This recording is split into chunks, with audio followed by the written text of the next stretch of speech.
Hello and welcome to the Game Bet Match podcast. I'm your host, Manny Friedman, along with my co-host, Brad Sloan, back again. All right, welcome back to the show. It's Australian Open time. We're super excited. We're extremely pumped. What was your line today when we were texting? More excited. This is even more exciting than 250s, right? It's 8 times exciting, 8 times as many points. I mean, we get pretty damn excited for 250s as well.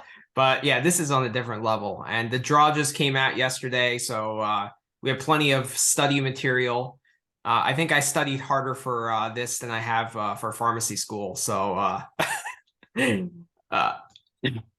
yeah, so we're both very excited. But first, before we get into the Australian Open, we got to review our best bets from this week because there was Australian Open qualifying, and then there was two 250s in Auckland and Adelaide. Adelaide 2, right? So, yes. So let's get right into it. I'm gonna open up the spreadsheet here. Spreadsheet is filling up with all of our bets.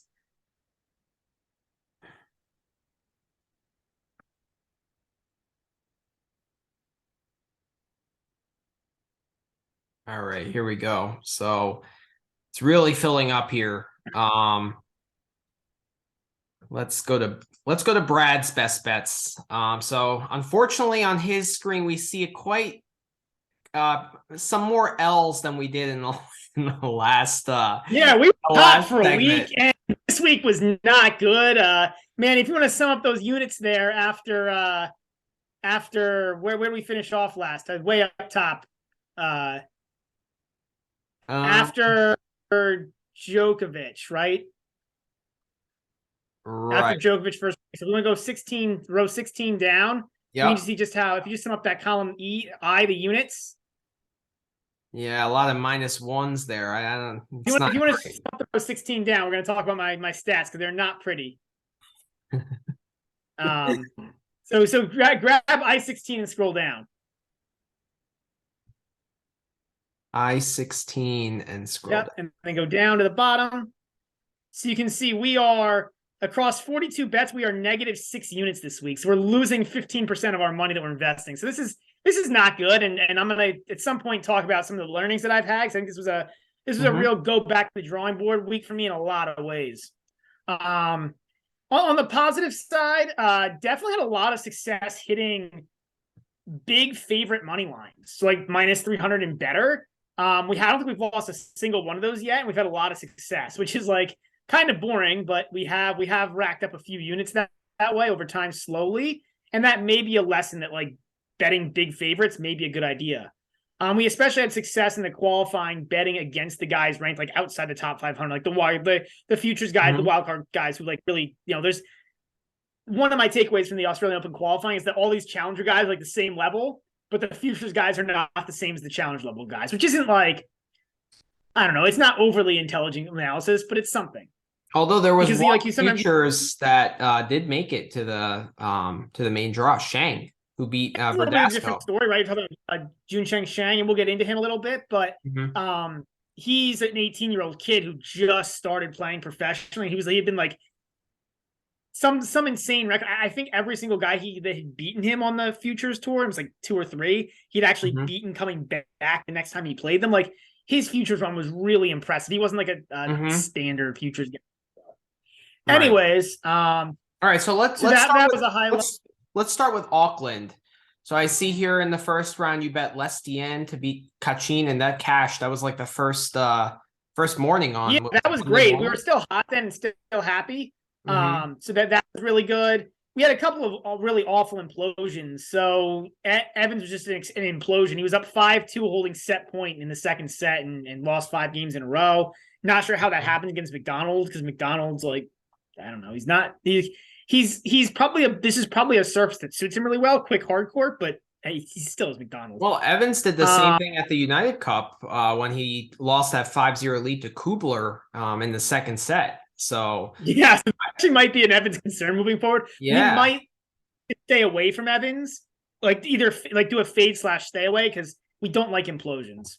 No, and he kind of imploded versus Tiafo as well. I mean, that was a much better player and a much more minor implosion, but it was still an implosion. So yeah, I mean, it's I don't know. And then Kekmanovic -4.5 against Edmund. We hit Shelton over 12.5 games versus Baez. That worked out really well for us. Yeah, Baez is a competitor. We thought Baez would be tough and for a set, but Shelton would eventually take over. And that's exactly what happened. There was one tiebreak set, and then Baez just got overwhelmed by Shelton's more power. And Baez has really struggled the past 6 months. He's better on the clay. And that match also ended up being indoors. Remember that, right? It did. And that was what prompted you to hit that. Yeah. I thought that, again, I still thought Baez's competitor would get to 5. He's done it, right? I mentioned in the Twitter feed, like, if he can get to 5 games against Alcaraz, he can do it against Shelton. But that doesn't mean he can win the match. Right. We hit, let's see, what else did we hit in Auckland? Auckland was not a good bet. I think this was painful. He's going to become a pay away guy for me. He's so inconsistent, or he's maybe a plus money guy, like a plus money line guy when there's good lines on him, but like, he's so inconsistent, man. He just dumps away so many points, games, and match. He has a big game, a fun game, and he's got a lot of pure talent, but he's inconsistent. He might be a little out of shape. He still kind of looks like a frat boy. He came out and dominated RBA at the U.S. Open. I remember opening day of the U.S. Open last year. He just destroyed him straight set. That's the he can be good. On some days he can be good, on some days he can be bad. So that's why he becomes more of but he was plus money for that, which is why we hit him. So he might become more of an opportunistic guy for me than somebody who I'm betting on spreads or he's very hit or miss because he beat Monterino the round before, and Giron played a shit match against Coria. It was a long 3-7, and then everyone beats Coria, especially in a fast indoor hard court. So I mean, I think our rationale behind betting Wolf was good here. It's just I'm just really worried about betting Wolf moving forward. He's so inconsistent, right? And the book takes 5%. So are you just giving your edge to the book when you bet Wolf because you don't know what Wolf you're going to get? True. Good point. Leslie versus Barrera. We hit on Leshian. That wasn't that interesting. Gasquet Goffin was funny. We hit that because we thought that one of those guys might be ready to hit the road, and giving Goffin's draw. I think that was a smart move by Goffin to not try to keep playing and just win the first set and get out of there. But overall, it's a really lucky hit. I mean, if you're hitting a 3-setter at 22.5, that's really lucky. But it probably benefits Goffin to get out of there. So that's Auckland. Auckland was actually kind of okay. Adelaide was awful. We already talked about Evans imploding. Edmonds actually covered 4.5 against Ketchman. Ketchman looks not great. I think I'm 0-3 on Ketchman matches this week, so that's not working. We did hit on Kokonakis. So we'll talk about the young Australians because I think that's a takeaway as we go into the Open. We Bonzi money line against Cressy. I think that was a push, right? I mean, that was Cressy didn't play. We got lucky on Kubler versus Etch, but I didn't hate the logic. Kubler's playing well. Rusevori, Emer, I don't feel bad about missing this one either. Those are two guys who I thought could go. Sometimes you're going to lose these over unders, right? Sometimes the match can go 3 sets, but Rusevori, I don't want to say it was close, but both sets, neither set was close, so I felt better about that. So Emer is an interesting player because he either competes very hard and it's usually a long 3-setter where he's battling because he doesn't have much firepower, but he's battling hard, and then he can have a complete dud like he did against Kwan, where he just doesn't show up mentally and is just totally out of it. I mean, this happened also against Tsitsipas at the French Open when we all thought he had when he just got in the first set. He came out the first 4 games and looked like he wanted to play. He fell behind and just got depressed and gave in, and that's and with Emer it's kind of so that's why I like and Rusevori is also super inconsistent, can just go away also. Right, so exactly. I like the underplay there. I think that's a smart bet. I thought the logic was great. It just didn't hit. I think that McDonald versus Emer. That was awful. McDonald choked for match point up, so that's depressing. Jesus Christ. Yeah. We had 3 losses when we were 1 point away, which is insane. Like usually if you have like one of those a month, that sucks. We had 3 in the span of like 3 days. Terrible. McDonald is one, and Ouch. that's the easiest one. So at least McDonald, I don't think he was serving for the match. I think he only had 1. Like it was like okay-ish. The other 2 we'll get to were like all-time bad beats. Other than that, I mean, again, Kecmanovic just I got that guy's not playing well. I went 0-3 betting on Kecmanovic, so that was Yeah, I depressing. bet Kubler money line too because you get him at plus 165 at home. Yeah, I was like, I don't mind that bet. I think that's a decent bet. I think that bet was okay because that was actually that was a pretty close match, but I don't know. So that was an interesting one. Now we move into the qualifying, which was awful. Let me do. I'll do my Adelaide and Auckland. Qualifying to myself, fine. Sounds good. Okay, so I went crazier, I think, in these 250s than Brad, but let's see here. Pretty much broke 500, I would say. So this was like the first 2 days. Halis is actually playing really well. I was kind of riding him high against primarily a clay quarter against Molchan. Molchan is he's been struggling on hard, and Halis has been confident. So I thought the -2.5 was great, and that hit easily. He won 3 and 4. Barrere money line versus Isner. I think this is one of my hits of the week. This match ended up being indoors, but Isner I think he was a -160 or -170. And he hasn't played. He's been injured, and he just looks washed. Like, he just like can't move to easy balls. Like it's just weird. Like he wins tiebreakers and he might like play a little bit more aggressively and go after a return. But like if the point exceeds 3 shots, he just can't move to the ball. I mean, it's just terrible. And in the second set, he was up a mini break. Barrere had a great return, got it back, and then he just kind of forced a rally when it was like 6-all, and he stole that set, and then Isner was tired. So I think that's a great bet. I think that's one guy we got to fade. I really haven't looked at his draw at the Aussie Open yet, but I think that's definitely someone I want to fade early on at the Australian. Gere versus Munar. This was also a win. It's just Munar is on. He's a battler that won three tight sets. Gere just edged him out in that 3rd set breaker, so that was a lucky win. This was a painful loss actually. Rinderknecht versus Huesler. That was my bet of the day that day, and Rinderknecht was playing way better for a set and a half. I mean, he was crushing the ball, playing really well, and then Huesler just wins that tiebreaker and then steals the 3rd. So that was not it's not a bad bet, but I'm also getting him at -145. It's not like I'm getting him at plus money, so that didn't make me happy. Machak versus Kwan. This was a bad bet for me. Because they played the day before in qualifying. And Machak won, and Kwan qualified as the lucky loser. And I should have been like, this is a revenge spot. Kwan is going to make some adjustments. So I think that was kind of a dumb bet. I think if they kind of play close to each other, we saw this with Kachanov and Draper, where if a guy loses big, I might take the other guy just, because I think the other guy is kind of looking to make more adjustments and is kind of like has a higher sense of urgency. Would you agree with that take?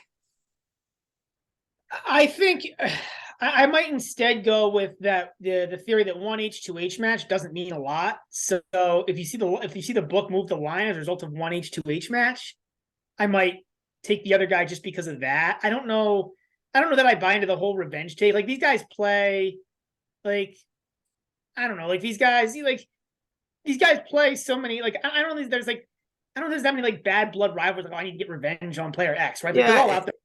It's not revenge. It's more like a increased sense of urgency for the guy that lost. Whereas the guy that won kind of like thinks, oh, I have this in the bag. I can kind of, do what I did yesterday or the week before. But the other guy is kind of making adjustments. And if they're not that far in level, I think it's, you know what I mean? I hear the logic. I think the logic might make sense. I don't know. I mean, to me, it seems, I don't know. I don't know. I don't. this was an I hear the interesting logic. I one. think it might be thinking because of one match, but the logic makes sense. I don't know. I mean, this was an interesting one because they played on back-to-back days. I don't think that really ever happens. I've seen that happen. It happens like once or twice a year where a guy, maybe not back to back days, but like one day off where it's like, they played on Sunday in the qualifying and then they play like the All next right. Tuesday. Like, the qualifier gets matched against the lucky loser. So I've seen it happen. Like, Yeah. there's not that. I mean, in these 250s, there's only 28 guys. So like, there's only 24 first round spots and there's 4 qualifiers. So like, Right. if it pulls out, it's not that crazy to think that he's playing a qualifier, and so yeah. And given Yeah. that the lucky losers are the guys who lost in the final round of qualifying, like there's probably a 1 out of every like 20 tournaments it probably happens. It happens like 5-6 Yeah. times a year. Yeah. Yemer, I took the money line versus Rusevori. This hit as well. Brad took the under, which I actually think is a better bet looking back. Yemer, I watched that match when they played in Washington, D.C., and he's just a little bit more consistent when he's there mentally. So yeah, he won a tight 3-setter. So that was a good win. Kubler -3.5. We talked about this with Brad. That was a tough loss. Paul -2.5 against O'Connell. O'Connell was the home favorite, but Paul's just better. It's just that simple. And to win 4 and 5, I think I took that on an alternate line. It was -3.5. I brought it back down to -2.5 at -145. I was lucky with that because it was 4 and 5. So that was, well, actually I would have hit the -3.5 too, but still gave me a little more breathing room. Because I think they were 4 all in both sets. So Nori -3.5 versus Lechka. This was actually a very highly competitive match. It was a rain delayed stop and start match. Nori was the much better player in sets 1 and 3. Lechka played great in the second set and really pushed Nori there. My bet of the day actually was a parlay that day where I had Nori -3.5 and the under 21.5 because I thought like that had like 3 and 4 written all over it. Didn't happen, unfortunately. But no, it was a nice match to watch. Both guys played very well. And I'm looking forward to see both of these guys at the Open. Leslie and Barrera, we talked about it with Brad's bets, Wolf and Giron as well. Schwartzman under 12 games against Brooksby. That was a push. Schwartzman done. Is Schwartzman done as a tennis player? Like as anything? Like, and what is Schwartzman's true level? Because like, so my favorite player of all time is David Ferrer, and once Ferrer hit the tank, he hit the tank hard. Like it was like he went from like top 10 to playing at like barely a top 50 level. I think he ended top 25, but it was because he got seeds and got good draws because of that. He was playing like top 50 tennis maybe, and the next year he was out of the game. And I think Schwartzman might be on the same path. Like I think this might be it. And injuries for a guy who's known for movement, grinding, scrapping. Right. And we haven't seen this injury issue from Schwartzman before. I think this might be it. It's really tough for these grinders. One of the really interesting things I remember reading about this with Ferrer and Davydenko with the same thing, where like he was up there and then just tanked. And with these grinders who grind off the baseline, one of the really interesting things, like a lot of times for practice, they need to be practicing a lot because they need to be practicing like long rallies. They need to be like their timing needs to be great, especially if they're like semi-aggressive baseliners. Which I would actually put Schwartzman in that category. And I would have put Ferrer in that category as well. It's really, really like that's a really tough on the body, right? To be like an aggressive counter puncher. And I think that long story short, I think Schwartzman might be done. That's a the thing really about sad. Schwartzman is he's always going to get broken, right? Because his serve is not that big. But the thing right is that's why I think he might be done because he's never going to have an easy match. Like no match of Schwartzman is easy. Because no point is easy because he can't win points on his serve. But when he was playing top 20 tennis, he was breaking like 30% of the time. Well, but no, because he was like, but if you're fit enough, right? If you're fit enough and your body's in good shape, like you can kind of work around it because you can win a lot of points off the baseline. Like, what does Schwartzman do to, like, if his body is breaking down, what does he do? Like, if you're Nothing. Isner and your body's breaking down, that's fine. You just serve bot more and try to get into tie breaks and get lucky in tie breaks. Right. If you're Schwartzman, what do? You retire. Like, you're done. That's it. Yeah, it's a shame. And like, when he was making quarters of slams and stuff, he was hitting big. Like he was really attacking the Well, he's ball. hitting big, running everything down, playing aggressive, counter Yeah, punching tennis. Like, that's hard on the body, it's hard on body.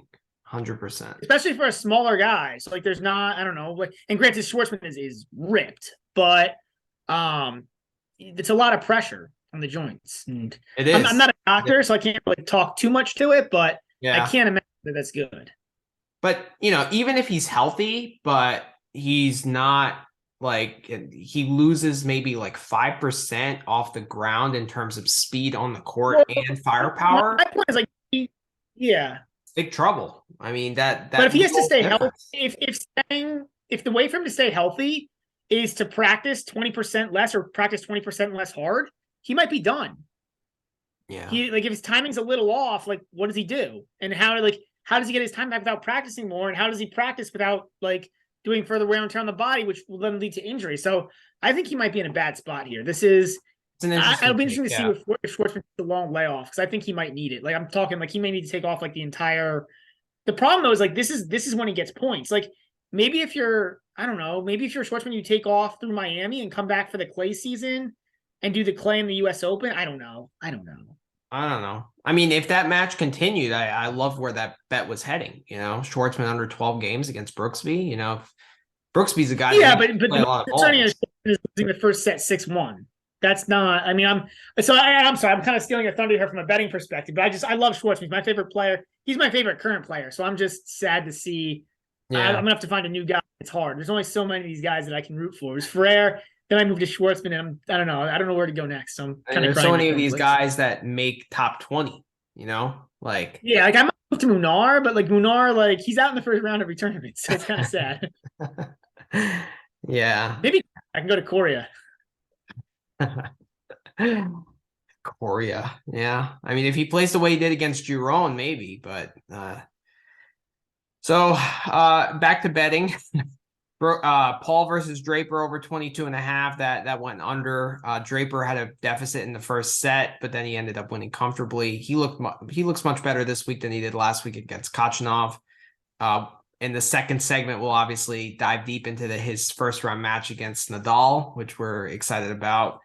What else here? Oh, Kokkinakis plus 3.5 against Rublev. So what is our new betting term when we our new betting term is Adelaide Kokkinakis.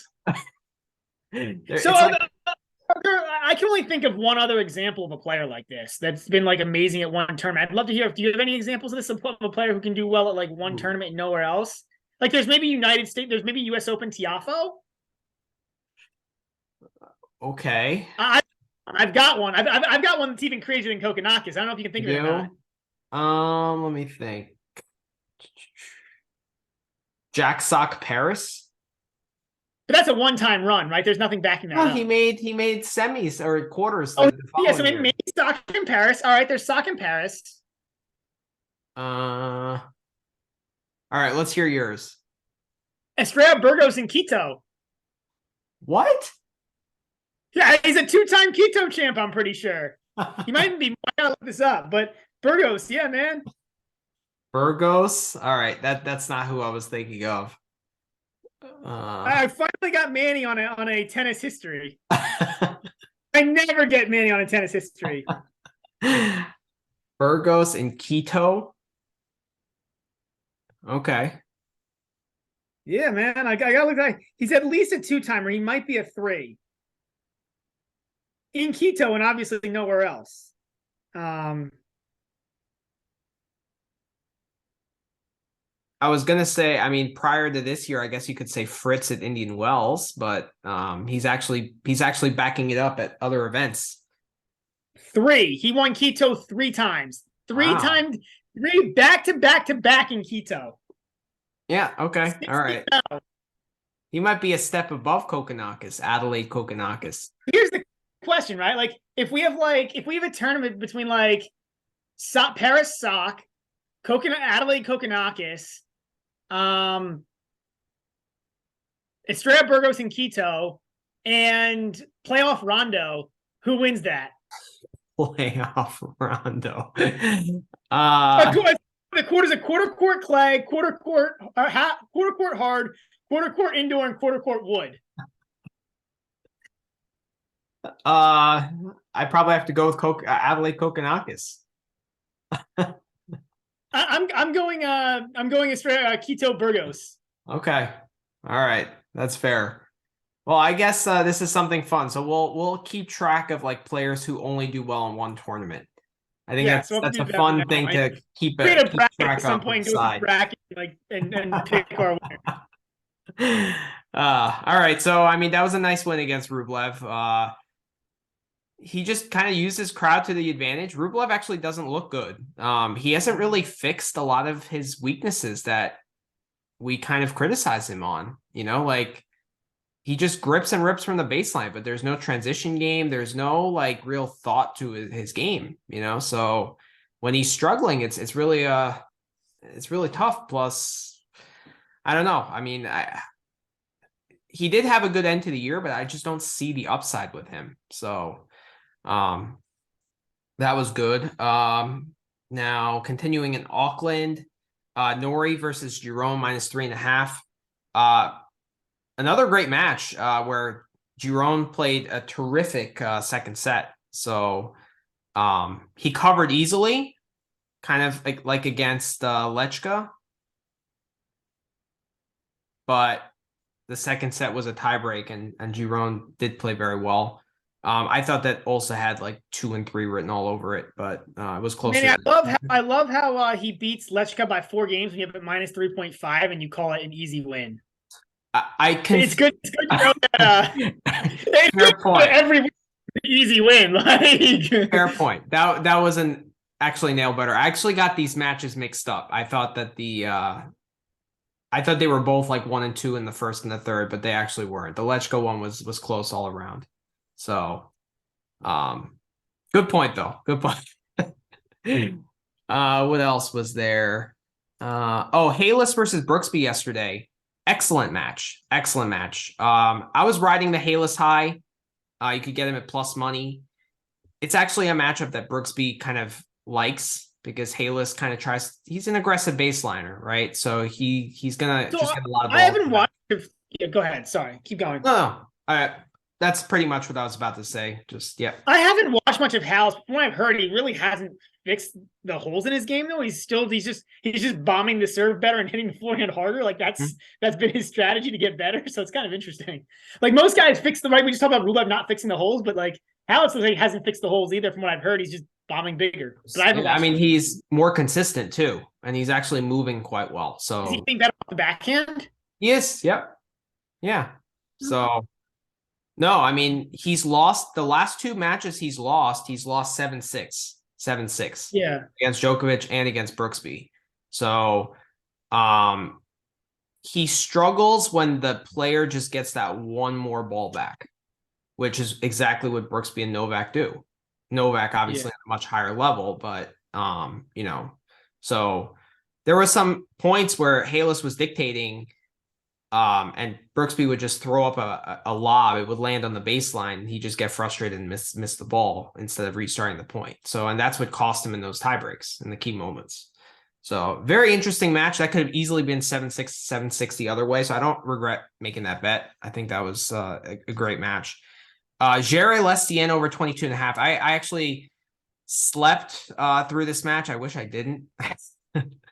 Because there were rumors on Twitter that Jerry fixed the match after winning the first set easily. So I know Brad has more on this. So So Jerry was just like, it was really weird. So Jerry was just bombing balls in the middle of rallies, like feet long off the backhand. It's just like 100-mile-an-hour backhands. Like they looked like they were. It looked fixed, and the flow of the match looked fixed, right? So like lose the or win the first set. Fall behind or get ahead of break in the second. I think he served for the match. He had match point. Like, and so it was very weird in that sense. It felt like he was trying to get the live betting odds like as much towards towards Leshen as possible. That way, whoever was backing could hit the money line or hit the live bet odd on Leshen. So that was weird, but like it also seemed he cut it really close because he actually got to match point serving for the match. Which, if you're fixing for the match and you're hitting a serve in serving up match point, that seems really dangerous. Because like if the guy misses, your whole fix strategy is dead. So maybe he's just sneaky and smart. Like he missed like the second or third ball after that, so it's not like he tried to play like a long rally. But I was kind of, and then that was the second set, and then the third set, Jerry fell behind, came back to tie the match at 5-all, fell behind again 6-5, was down 40 love, won 3 points in a row, get back to deuce, and then blew it. So it was just like a lot of really weird, just a really, really weird match. And a lot of the points felt really fixed. And like, it's also like, I don't know.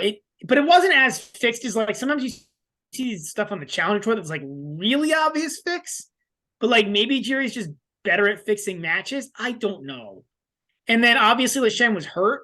And Leshen couldn't serve big, and like Right. Jerry was still struggling against it and just bombing. Like Leshen was hitting like weak serves, and Leshen was just bombing returns out. Like it didn't make a whole lot of.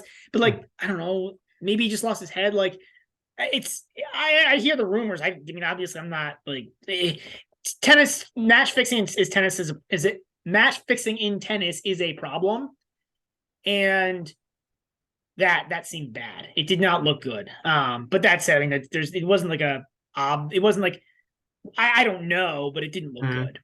Yeah, I can't really comment on this because I didn't see it. But I hit the over 22.5, so I'm happy. So and then the Goffin Gasquet under 22.5. I mean, are we gonna hit a 3-set under all year? I mean, that's when I saw that score when I woke up this morning, I was like, oh my God, it's crazy. But we'll take it. Because like 6-4, 7-6 is still tight, right? Like it's not like Draper turned around and blew Kachanov out, or like Kachanov went away.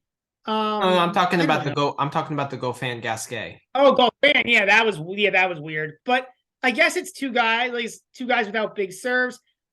Yeah, I actually was surprised. Yeah, it was a weird match. I haven't seen any highlights. I'd be interested to see highlights because I'd love to see what that match looked like. Goffin also is a really nice draw for the Australian Open. We can talk about that a little bit more. He does. Well, yeah, we'll definitely get into that. Kachanov Draper. Kachanov was down a break. I mean, he lost the first set, and then he was down a break in the second, and he broke back, and he kind of turned the match in his favor a little bit. Draper just held on in that tiebreak, but it was. I didn't see too much of it. I feel like Draper did make a few adjustments from the first round match. It just was a little bit more aggressive. So yeah, good win for him. Yemer money line versus Quan. Yemer just didn't show up. This was just I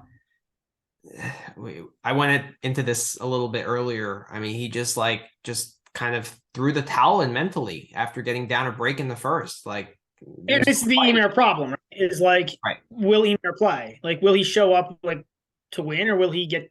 I don't know if it's it's just. And this is the story of Emer. Now, it's interesting because now he's like, and you'd think he'd be more motivated because now he has his tour card basically, and when I say he has his tour card, he can get into ATP level of events, 250s most weeks, the vast majority of weeks. Maybe he won't be able to get into some of like the Masters when they're running like one Masters in a week, but for the most part, he'll be able to play ATP events. So you'd think he'd want to get his ranking because there's what? Yeah, 250s are important for guys in that area of the ranking. Like they can't let these kind of matches go. And getting to like 30 to 50, right? Like 30 to 50, you're in every event.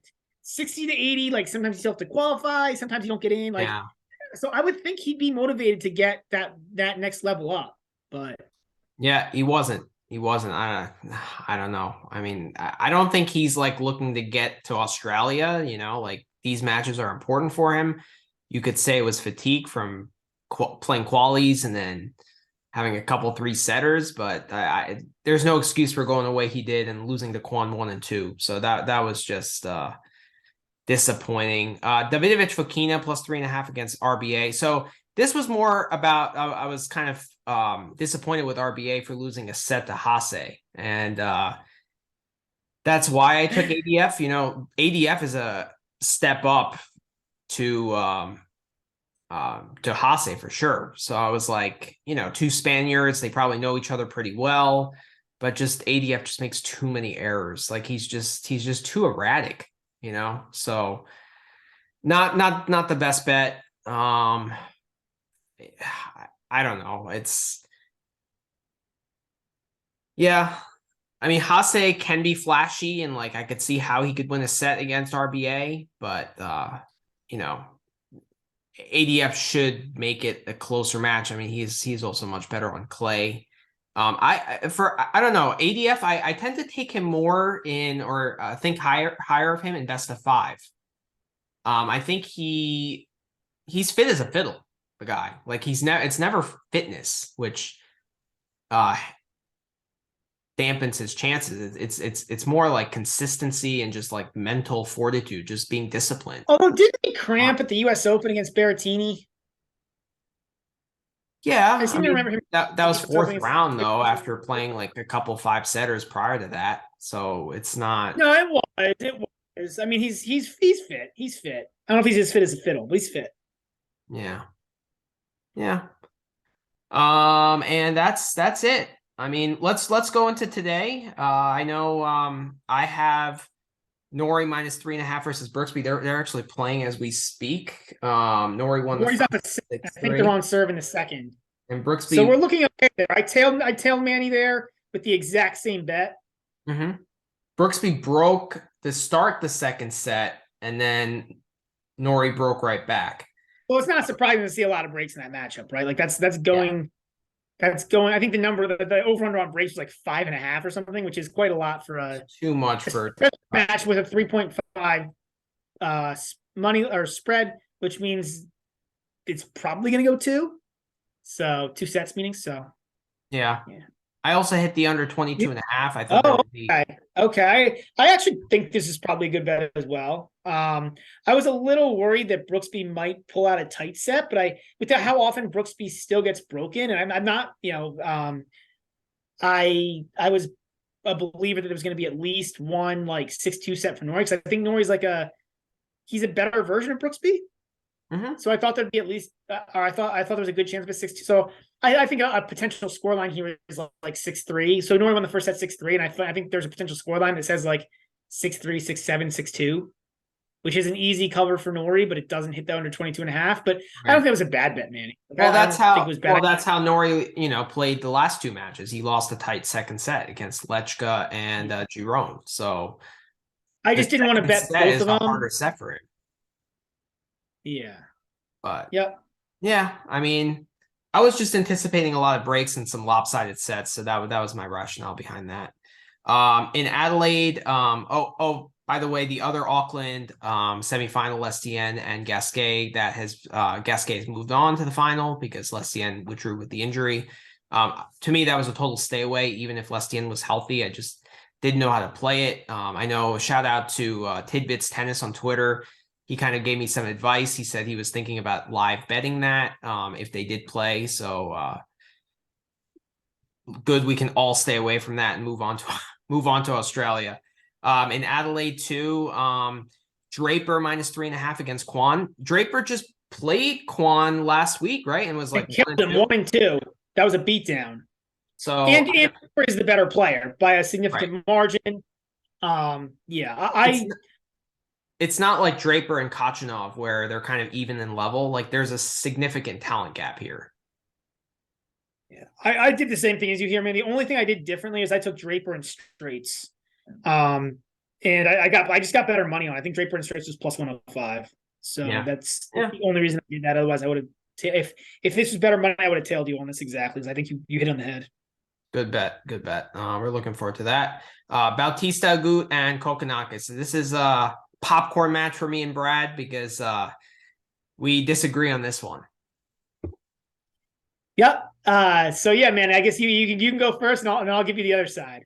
All right. So RBA, I mean, I just think he's a better tennis player than Kokkinakis. I know it's Adelaide Kokkinakis, you know, so the books started it this morning at RBA. I think he was minus 140. Kokkinakis was a plus 120.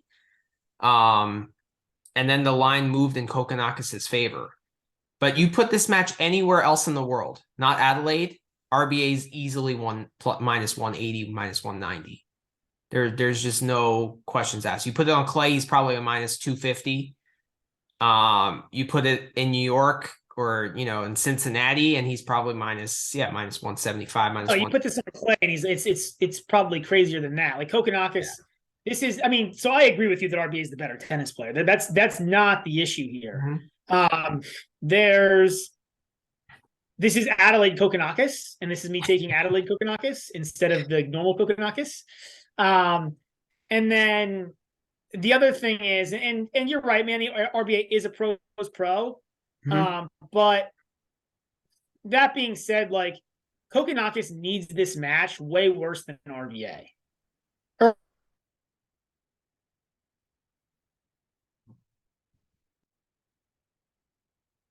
The match of the year,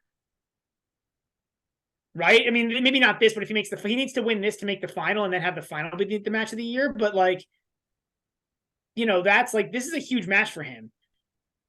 For RBA, like this is another tennis match. So like RBA shouldn't be peaking for this. He should be peaking for next week. And that's not saying that RBA is not going to try. It's more a matter of like peaking, and is he going to be at like full 100% intensity, trying to like not even not trying to win, but like, is he going to be at peak intensity versus Kokkinakis RBA? And I got Kokkinakis at plus money. I think it was plus 105 by the time I hit it. 105. That's as the line was moving in his favor. So I like yesterday, you took Kekmanovic over Kokkinakis for that same reason. You thought Kekmanovic is a better tennis player, right? But you got him at plus 165. I'm now buying into Adelaide Kokkinakis. I honestly, I think too, it's also, man, this is about odds, right? So like, it's not even like I'm buying into I'm partially buying into Adelaide Kokkinakis. I'm partially just buying into plus money. So this was more about the price. The price to me is not good enough, or I don't. The price is not good enough where I'm willing to tail just to get the plus money on the Kokkinakis matches. If it was like plus 190 or plus 180, then yes. But plus 105, plus 110, plus 120, it's not good enough, because I think so. Like the ranking of these players is like Bautista Agut, Kekmanovic, and Kokkinakis. Like if you just rank them as tennis players, but Adelaide Kokkinakis kind of gets me in the middle of those three guys, So okay. I think he's better than Kekmanovic, obviously, as he beat him yesterday. But I think Bautista Agut is one bridge too high. And if you think about, like, did you look at Kokkinakis' results at last year's Adelaide tournament? It was all close matches, right? Like I think it was all like third sets and tie breaks and stuff. It was. So he played again, like this is buying into. It's buying a little bit into Adelaide Kokkinakis, and then I'm buying into, and then I'm buying into just the guy with more incentive. Like fair. I also think that RBA's draw for Australian Open looks pretty good, and we'll get to that at some point, either this podcast or the next one. But yeah, okay, interesting. I mean, to hedge that, I played the over 23.5 at plus 100. So I think it's going to be a competitive match. Like Kokkinakis always goes 3 sets in Adelaide too. So last year he beat Vukic in 3 sets in the quarters. He beat Cilic in 3 sets in the semis, and then he beat Rinderknecht in the final in 3 sets. So all of Kokkinakis' matches tend to go over. So yeah. My concern with the over-under is the over-under was high. I think it was like so you got it at 23.5. I think by the time I want to see what it is right now, but it's up there. Like that's a big over-under. Mm-hmm. Especially for a guy in Bautista Agut whose serve is not that big. So Kokkinakis' return is not very good either. He doesn't I break know, anyone. but like, so it's moved down. It's back. It's down to 23 now. The over under. It's come down a little bit. Well, Um. I added half a game, I think, because I got it at plus 100. Oh, okay. So That makes sense then. yeah. That makes sense. But yeah. I mean, 23. Like you're looking for like 6 and 5 if it's 2 sets, or else you need a 3-setter. So it's and I'm not saying that can't happen. I'm just saying like Mhm. I don't know. I'm always hesitant to play high over unders. Just because when you think about the score lines that entails, like they're pretty aggressive score lines. Yeah. Yeah. I mean, if that goes 3 sets, it clearly hits. It's not going to be Oh one, yeah, one, oh yeah, one. yeah. I mean, but you Fan. could have probably bet the over 2.5 sets and gotten like plus 140. That's true. That is true. Good point. Good point. Not that I'm saying you're wrong. I mean, 7-6, 7-5 very well could happen. I would be surprised to see that. So like, I don't think this is a bad bet. Do you make Draper a favorite in the final, regardless of who he plays? So here, right, like if Draper actually shows up for the final, he Mhm. may as well play it, Absolutely. right? Like, so I'm a Yeah, little definitely. right, and for Draper, like he still needs to get points. Like, Mhm. he's in the 40s. He still needs to get points. Batista Goot's in the 20s. He's probably going to stay in the 20s. Like, so it's not, like plus or minus, right? Like he might go into like the low. He'll be somewhere between 15 and in like 35, 40 in Yeah. that range where like he's into all the tournaments. He's like he's sometimes getting seeded in 250s. Like, so Mhm. I think that is like a lot of this for me is like, but like I said, if Draper, like if you're gonna play the final, you may as well play the final, right? Yeah. Whereas like in the case of like I don't know a if he, Goot, yeah, I don't know if Draper even has a title. I think he does. no, he doesn't. He doesn't. He does So not. Oh, if a so this, Goot, I'm pretty sure I haven't looked it up, but I'm pretty sure Draper okay. doesn't have a title. So a Goot, whereas if a Goot like gets out, if he loses to Kokonakis, he does get himself an extra day over in Melbourne, which might be beneficial. So like, I don't know. I think like if you get into a fight, so it's I'm really playing the incentive card hard here, and it really depends on how much you buy into that incentive card. The data probably doesn't back me up, but I've also seen plenty of situations where like there were random upsets in these 250s. I mean, look, Kokonakis won Adelaide last year, Yeah, right. so I mean that. Yeah, I mean Draper must be kind of licking his chops now because he has a chance to win his first ATP 250 title, and then he would head straight to Melbourne to play Nadal, where he has nothing to lose. So he can kind of only yeah, win from this little, uh, this little phase right now. So, yeah, I mean it's interesting. Um, let's transition into takeaways from Australian Open qualifying.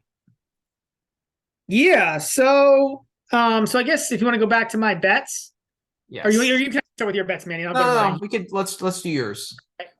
So I didn't hit as much as Manny did, but day one. So I talked about like the having some pretty good success betting these massive money line favorites. But I'll start with but then I'll move right to Uchida. This is like an all time bad beat. So Uchida served for the match up 5-4, 40-15, and double faulted twice in a matter of 3 points. And then went on to lose 6-7, 7-6, 6-1. Like it's the crazy with these challenger guys. Like, I think it's such a big match for them. Like part of the gap, like I think the biggest gap a lot of times between these challenger guys, like, and when I see challenger, I'm talking like the true challenger guys, like the 100s to 300s that are here. And then the guys that get direct entry but are challengers, like calling them 50 to 100 or maybe 80 to 100. I think the biggest gap is mental. Like I think it's not a physical gap. Yeah. And so like so there's some crazy matches. I mean, so you start with that. Then I had Holt against Alba, which I won, and Holt was down a set in a break and came back to win. And there were a ton of insane where like guys would be down a break in sets and like hardly mattered, even on quick hard courts. Even big servers like Jari was up a set and was down a set in a break and came back. Like Mhm. just really crazy stuff. Um, And Holt ended up he was down a set break. He won that match, and then he qualified. He won the next yeah, two matches. yeah, it's just wild. I mean, a lot of really lot of tie breaks here, so that is a takeaway for me. I one of the things. So we'll talk about this maybe a little bit more, but like I need to have some learnings, right? I think I was down 6 units this week, which is bad. So we need to have some learnings to go back to the drawing board a little bit. One of the others we're going to go back is we need to be much, much more concerned with court speed specifically, not just surface type. So hard, there can be slow hard, fast hard, low bouncing hard, high bouncing hard. So we're going to have to dig into a little bit of research here and start to better understand how the court plays. Because there's definitely a lot more tie breaks here in these challengers or in this slam qualifying than I thought there'd be. Moving to day two, probably the coolest thing here was, and I might start doing this, but I found a pretty cool betting trend on Michael Mo, where basically if the guy is significantly worse than him, he dominates, and if he's not, if the guy is even with, it's a close match and Mo, doesn't get the job done. So his MO is losing matches to guys ranked higher than him.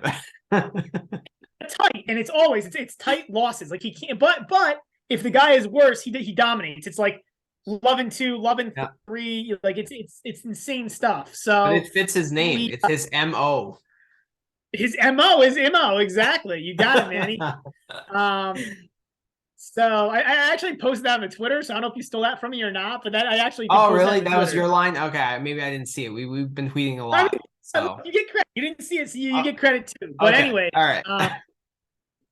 So we had success there. We also did the a similar variant of the above. Watanuki was like a -800 against Sekulic. Sekulic is a futures player, and we bet the under 12.5 here and got amazing odds at -130. Like this was a ridiculously just awesome steal bet. That was a great and yeah, and Watanuki dominated. Like he didn't face a single break point. 6-4, 6-2. There was one game that got to 15-30 where I was like kind of scared, but I think by that time he was already up 2 breaks. So like, yeah, this is a couple of these bets where it's about as cruisy as it gets. 6-1, 6-0 is nice. 6-2, 6-0. Like those are the bets you want to have. Yeah. You don't want to bet the day 3 guy though. Like I think you did that. We both did that in day 3 or day 4 or day 3 when we bet Andreev against Bergs. So day 4 was Andreev versus Bergs, and Andreev just played awful, and Bergs played really well. Yeah. But if we go back to day 3, we again hit MO. That was great. Because MO beat so we took the MO, we took the over there, and we got there, but we felt like it was close, but it was like Pair had to get out of a jam at love 40 at 4-all, but it didn't feel like ridiculous. Did terrible on the spreads. Like I don't really understand what happened on some of these. Like some of these guys just played bad. Andreev dominated Rodionov, which I was surprised by because that should have been a closer match, I thought. Jari, I was surprised Jari Skatov was only a 22.5 over under. I agree. Just because Jari is such a certain player. Yeah. So we did. I mean, we got a little there because it had to go 3 sets for us to hit, but we got there. Nothing crazy there though. Nothing. Besides the Shang money line against Verdasco. That was fun. That was fun. A little bit of a back and forth with Klaus Fugard about this one. So unfortunately, I do have to say, like, I try to post my analysis and reasoning on Twitter. A lot of time, like Twitter is a 280 character limit, so you can't get too in depth. And so, like, a lot of times I'll post like one thing when in reality I'm thinking like 4 or 5 things. Yeah. But I definitely do think there was that old man going 3 sets the day before though had something to do with this because Verdasco did not look good in the 3rd set. It was 1 break. I honestly didn't even think Shang looked that good. Like Verdasco was actually the better player, I thought, throughout most of the match. So I didn't like. I don't love but Shang's an 18-year-old kid who was playing futures like until now. So it's pretty amazing that he qualified. So good on him for that. But I did I didn't think either player was very good here. Like Verdasco was the better player, and Verdasco was bombing a lot of balls into the net.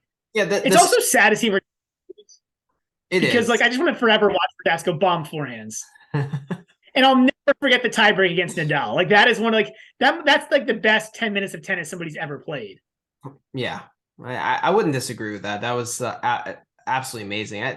It's one of the most underrated great matches of the last 20 years, in my opinion. I Oh think, yeah, nobody thinks of it, but it was an incredible. I mean, yeah, the entire match was incredible. Like that tiebreak was the um climax in terms of like right. how good the players were.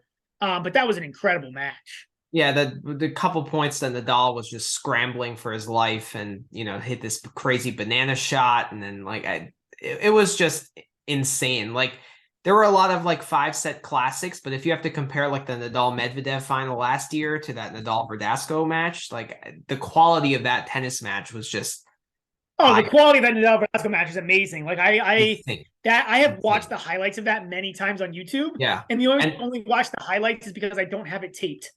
If I had it, I'd probably watch that rematch. watch the whole thing. And they're like like 40-minute highlights, which we just watched the whole thing are just totally enthralled, but even the highlights is not enough for that match. Like Yeah, that it's match not. was so good. Like it's one of the best matches of all time. And to end it Uh, on a double fault was just that was painful to see. But yeah. yeah, I mean, I agree. He's just not the same. And like, in the third set, that 7. It's like Hmm? it's okay. Like I'm not that depressed that Verdasco is getting old Yeah. and Verdasco's been old for 2 years now. Like this is, I mean, this isn't a new thing. Like he's not an ATP level player anymore. And it's actually really interesting that he's still grinding on the Challenger Tour. So I'm kind of surprised. Like I'm sure he played for many years as like a top 10, top 20 player. I'm sure he's got plenty of money. I And guess he just he maybe just must wants to love have it, that. He just Yeah, must loves just it, love the loves game. competing. Yeah. I mean, but Shang, like, he was just kind of rallying down the center of the court, and like Verdasco would miss every like third ball in the third set. It I was will very say good fun. on Shang for that's I'm sure that's the biggest match of his life that he had played to that point, and good on him for keeping mentally Yep. composed. Absolutely, definitely. Absolutely. Um, so Yeah. Well, that was a well, fun match. We had some back and forths on Twitter as well. So that was a lot of fun. I did you that was stay? a more important match after those back and forths on Twitter. Like I think I don't I think I was like that was 3 and I didn't know how to emotionally feel about that because I was 3-5, so we definitely lost like 3 units, which is not good. However, however, we were slightly vindicated by the Shang victory.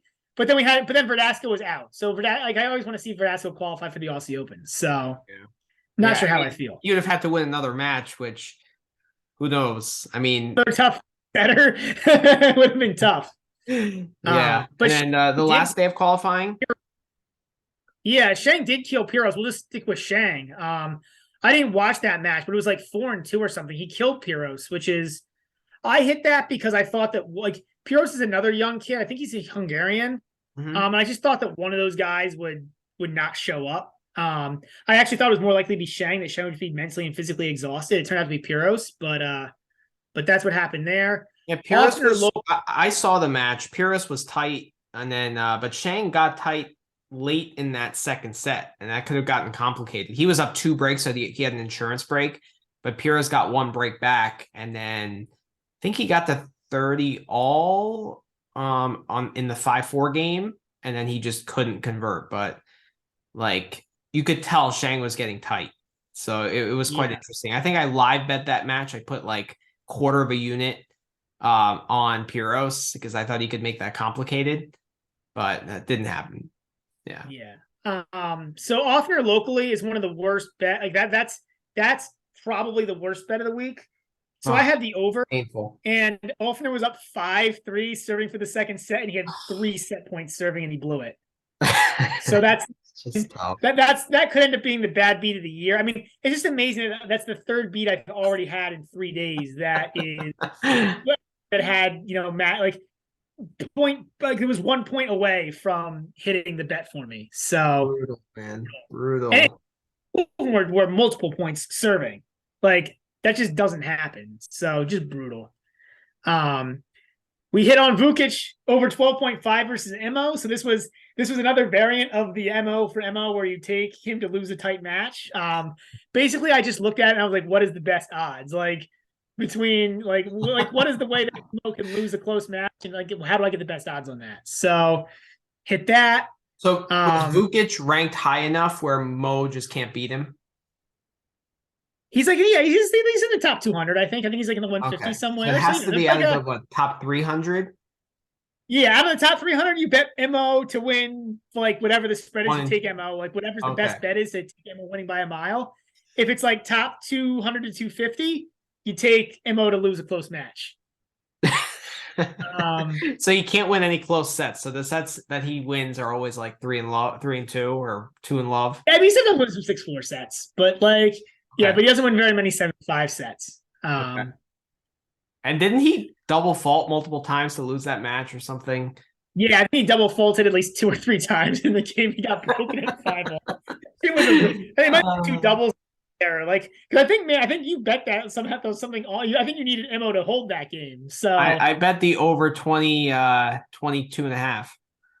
yeah, so you needed a hold, and I was laughing at you because Brutal. that Mo game was horrible. Like That was one of my he just bad like he got beats. and just like choked it. Uh, Other than that, so the only other takeaway here is Reedy versus Cersina. So another thing I need to be really careful about is players who are injured and then come back the next day. So so probably not as much on the ATP tour because like especially for guys who have their cards, like they can afford to retire.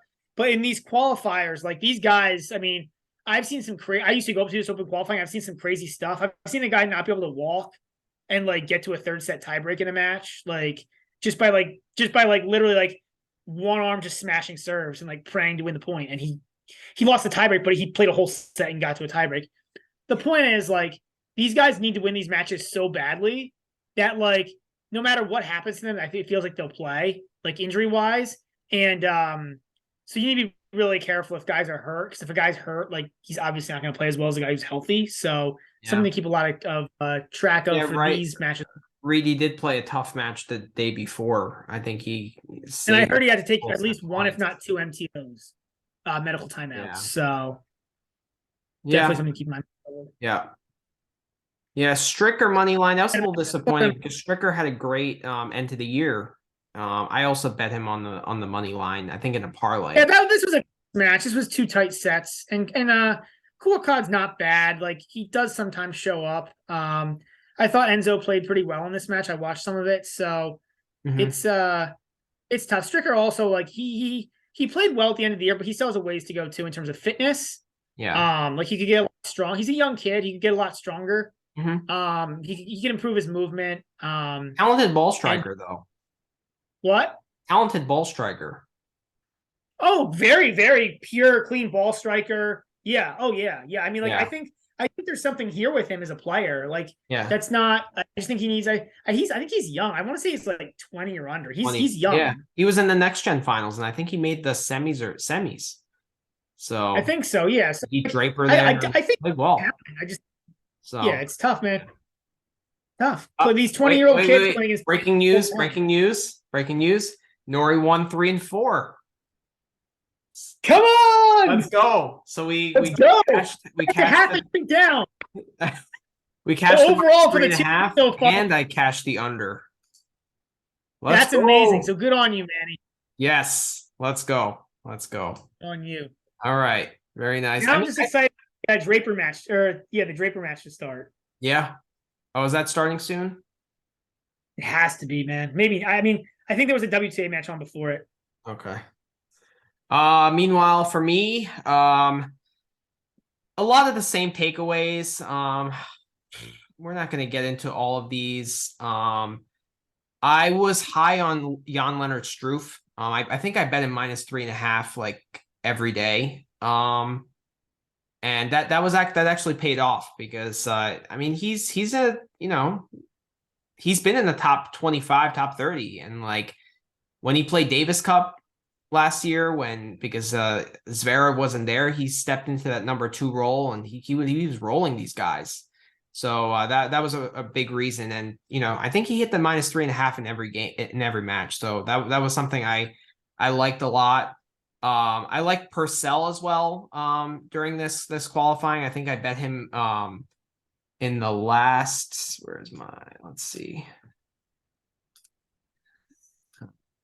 I know I bet him on the last day, but it's just the Australian guy, playing at home. He's kind of at the same level as all these other guys, but he was just comfortable there. So he qualified easily. Kudla was a little disappointing. I bet I was kind of higher on him because he's been to like a later stage of a Grand Slam. I think he made a fourth round of Wimbledon one year. So I kind of look for those guys who had success, not for Dasco, obviously, but all the other guys who kind of like has been in slams and qualified in the past, and I think they have the experience. So I kind of looked at them, but I have to say Krutik played a hell of a match.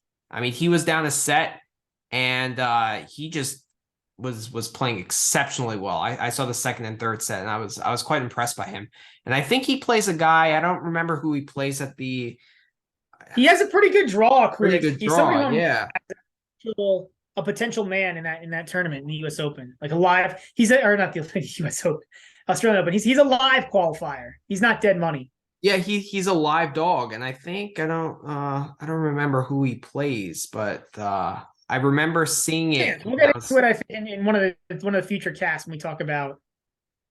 Yeah, we'll get to him because I think he's a live underdog in the main draw as well. Who else did I go high on? Ofner locally, that was another kind of tough match. That was a bad beat, right? Where he That was choked a it bad away. beat. I had him on the money line, but Ofner had a break in the second, and he just like choked it away. It was terrible. And locally was solid. He just was better from the baseline. Otherwise, I was high on Stricker, obviously. I mean, it didn't pay off in the last round, but prior to that, it was okay. This was another one of my really painful beats in the second round of qualifying. Stricker was clearly the better player. I think he had match points at 5-4 to hit the -3.5. And he couldn't convert, but he wanted in a tiebreak. I had him in. I had -3.5 in parlays as well, so that's why it was super painful for me. I was also pretty high on Yannick Hanfmann. I think I bet him on the money line. He was like -140 against Diaz Acosta, and then he was also -1. Didn't I bet him here as well? Maybe I didn't. Place too many bets. Can't even keep track. But overall, I was about 50. I would say 50% in these qualifying matches. It's just Man, what are your thoughts on. on the? Did you watch any of the Laxon and Kotov match? Did you see anything of Kotov? Because Kotov's more of a clay guy, I think, from what I've heard and what I know and what I saw. Did you see any of that match? Saw a little bit of it. He's I don't really know what to take away. It's kind of like he's kind of like a chunky dude. He doesn't move particularly well, but he's quite consistent from the baseline. And like he kind of extends, he's good at extending rallies in a way. So he was actually just more consistent than Loxonin in the rally. I mean, Laxon's not a bad player. Loxon's that's yeah. I mean, obviously we were both I don't know. It's and obviously the books were higher on Kotov because he was a plus or he was a favorite against Loxonin. Yep. Yeah. Oh, by far my best bet of the qualifying tournament was this one here. Escobedo plus 1.5 sets. That was a great bet. That was a great bet. So because I got that at plus money. So the books were Escobedo's not great, but you're absolutely right. Like these qualifiers, like there's not that much of a difference. And a lot of times I think the betting overs here is probably the takeaway because these guys are just so close. And the mental piece of this is just insane. Like it's these matches are so big for these guys. It's so different. I think if you can get any couple days, a takeaway like for the next slam is like if you can get plus money on anyone to just win a set, just take it. It doesn't matter how much of an underdog they are. Anyone, not if it's a futures level player, right? Like anyone who's like near the listing level. I think one of my takeaways is that like better, I take it. Something like that. Yeah, I think that's probably the line. Yeah, 300, but because there's not 1,000. What? Not someone like ranked 1,000. Obviously, that's my point. Yeah, there are some floaters who just aren't. I don't think that applies across everyone, but yeah. Because I actually think for some of those lower guys, you just take the favorite and just like whatever the best line you get on the favorite is, you just take that. Yeah. Um, if you go back a couple questions about the first couple days about your thoughts on a couple players, Manny. So you had Thompson versus Kukushkin, right? What did you think about Thompson?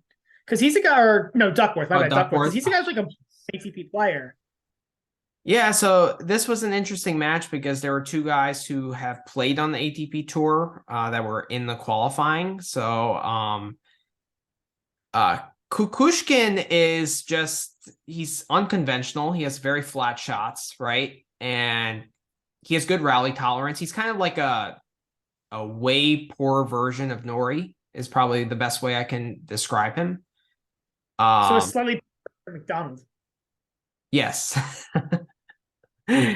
So, and Duckworth, it's just, he could either be really good, and like beat guys in the top 100, or he could just like lay an egg and just miss ball after ball. And that's why I was wondering your thoughts. I think he lost to like Gabriel Diallo last year when Diallo was yeah, like a college player in a yep, match, yep, in like a qualifying, but then he's beaten some like top 50 guys. Like yeah. I think he's like pretty close to a dead stay away from me moving forward because he's just like, you just Mhm. don't know what Duckworth's going to be out there. Yeah, I was more also betting like the being at home. I thought he would kind of rise to the occasion. I think he was like 1 for 7 on break points in that match, so that's what made it so painful. But yeah, and Kukushkin is solid. He doesn't beat himself, Kukushkin. You kind of have to go out and beat him. Yeah. So, and Duckworth just couldn't, he didn't rise to the occasion there. What was another player you had you wanted to ask me about? I mean, I was curious about the Van. I mean, Reedy looked really good against Van Rijthoven. Before he got hurt, he looked really good. Yeah. I didn't see the first set. That match was like kind of over before I could really get into it. I picked Van Rijthoven because of the plus money and because of the fact that he's kind of been to a later round of a Grand Slam. He made the fourth round at Wimbledon. I know that's grass, but like I think he's had more experience in the ATP tour than Righty. Although Righty's been hot. So that was my rationale behind it. It didn't pay off, but and the book I'm using Win Bet right now, and like they take retirements as losses, which stinks. That's brutal. So it's Yeah, brutal. different books are different on that. Some books call Yeah. retirements losses, some call them pushes. Kind of. Well, the thing with I think it's loss. Like if you retire, like you lost the match. Like I understand why spreads and stuff don't count because the match wasn't completed to have a spread. But if you retire, I think and it should be the other way too. I mean, if you pick a guy and he wins by retirement, he wins. I think. but if you pick the winner and the guy retires in the money line, you get a win. So it's not Which you like should, all as the I'm saying. transfer. Yeah. But Yeah, it works does both your ways. betting site, do they do is it a No, win? Bovada says Bovada's a no. It's that's what I'm saying. Like depends on the sites. Like Bovada's a no. A retirement is no match. It's a push. Either Regardless way. if you pick the winner or not. Yeah. So yeah, there gives and takes with all these, kind of Yeah. rules that the books have. But so that's it for the qualifying. Thank God it's over. It was an exhausting couple of days. I'm ready for the main draw. Match. It's so fun though, man. So fun. It is fun, but it's exhausting because like there's so many twists and turns, and like you're like, oh, just make the damn ball, and like they're just not as good as like the top guys who we're used to watching week in and week out. So Yeah. all right. All right, let's get into some Australian Open futures. So I think both of us have kind of studied the draw from like a macro level, right? Would you? Yeah, I think at a macro level, right? yeah. Okay. Let me stop the The share. screen. Oh, yeah. Yeah. So I mean, we can. I'm gonna put the screen back on actually. Yeah, we can look at the draw here.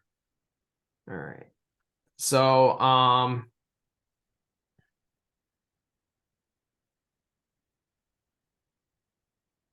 So where do you want to start? Do you want to?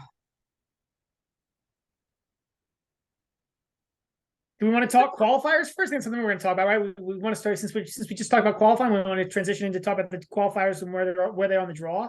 Yeah. Yeah, let's. I think I have a thing where the qualifiers are in bold because they were placed yesterday.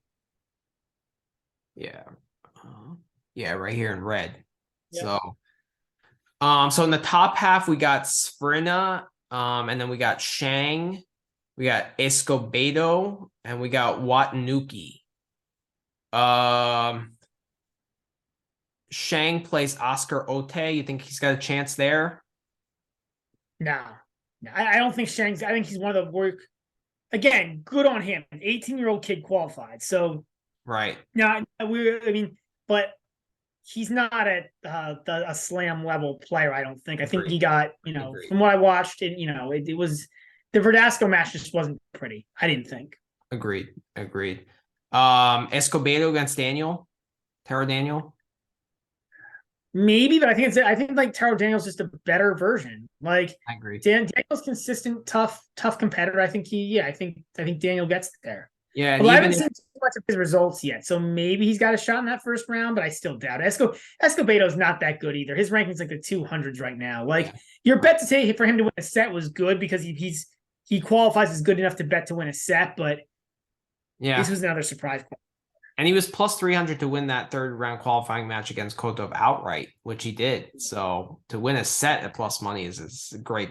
I think it was my bet of the qualifying tournament for sure. But Watanuki against Rinderknecht. And then if he gets past that, he would play probably Korda. That's a tough draw for Watanuki. I mean, he had a great qualifying. I like what Watanuki's done. He's had a really good run lately. He had a good run in the qualifying.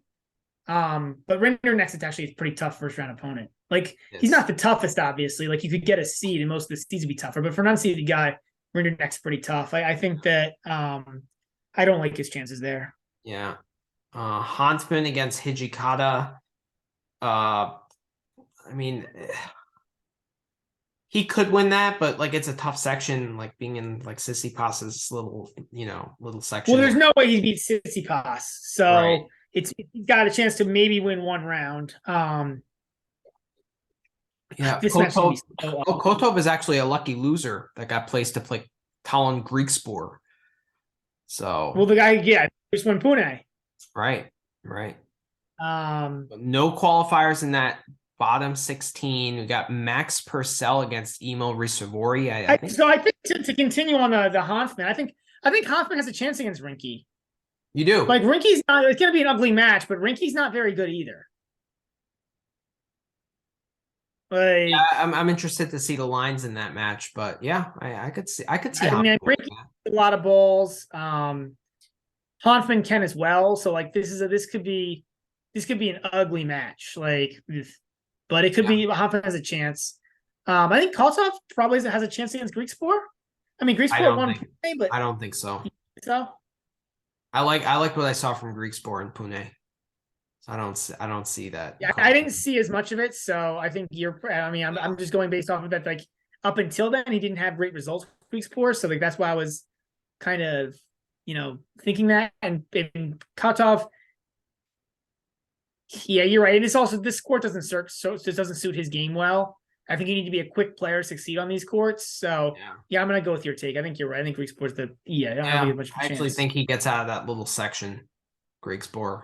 But well, we'll see. So on the top half of the draw, I really don't see any of these qualifiers making like a round of 16 or anything. No, not a 16. No, I think the only one that's got a good shot to win a match is Hoffman. Yeah. And maybe it's for because if Munar competes and Munar's tough, like he's not really who you want to play if you're a qualifier. Like he's not very good on fast hardcore. Like this doesn't suit him well, but like he's probably good enough to beat Sversina. Yeah. And then, so Serena is gonna have to play, Munar and then probably Nishioka. get to a third round. I mean, that's a lot of grinding. Yeah. That's a lot of grinding. On the bottom half, I think we have the better qualifiers here. Purcell against Rusevori. That could be, I gotta see the odds there, but I could see Purcell winning that. If I Could you? I would love to see the odds on Purcell making a round of 16. Because I think that section is really, really weak. I agree. It is a weak Um, section. Go on. Rublev has not looked good. And I think a serve and like the way Purcell plays would annoy Rublev because he wants to like Yeah, Purcell's going to play really aggressively. He's going to serve. He's going to he serves right. big. He's gonna come into the net. Like that's his game. Mm-hmm. Rusevori is just so up and down, so inconsistent. So like he's got a shot there. Chardy should be retired at this point. Gallant, I don't think he's played in like a year and a half or something. Gallant's actually he made third round of the U.S. Open. Gallant. Gallant. Yeah, I'm saying he beat Tsitsipas, right? Right. Yeah, he's a better hardcore player than he gets credit for. But still, if you're looking for a section to make the round of 16, like I think I don't think Purcell's going to do it.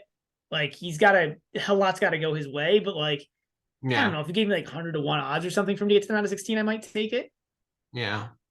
I mean that doesn't really exist, but yeah, like it might be better than anybody else. Seen those odds yet.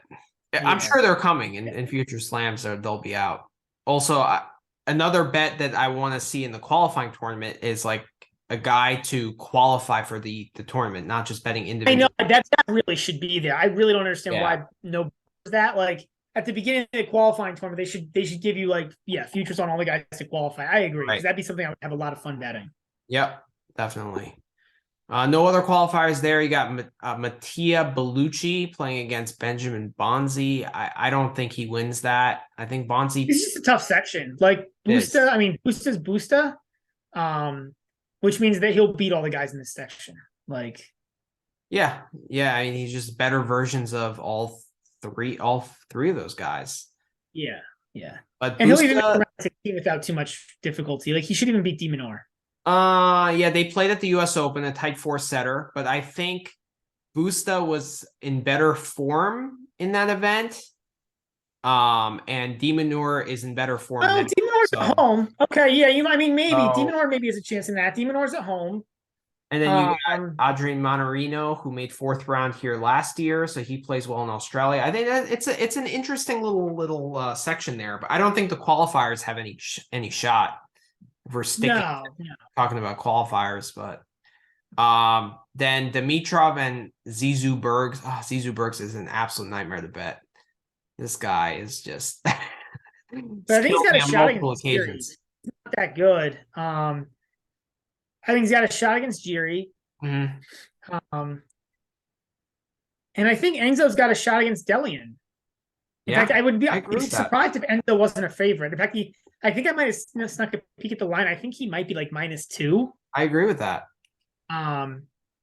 So yeah, but I mean this section, this 8-person section is going to Djokovic, right? Like yes, right.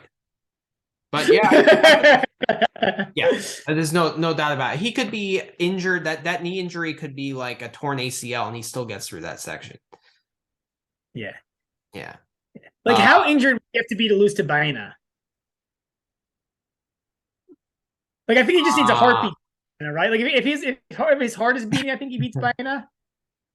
If he's breathing, like if he's not breathing, he probably can't beat Baena. But yeah, I mean he has to be able to stand and be able to move a little bit. But yeah, I mean it's it's an easy section for Djokovic. I mean we'll obviously get more into it, but it's easy.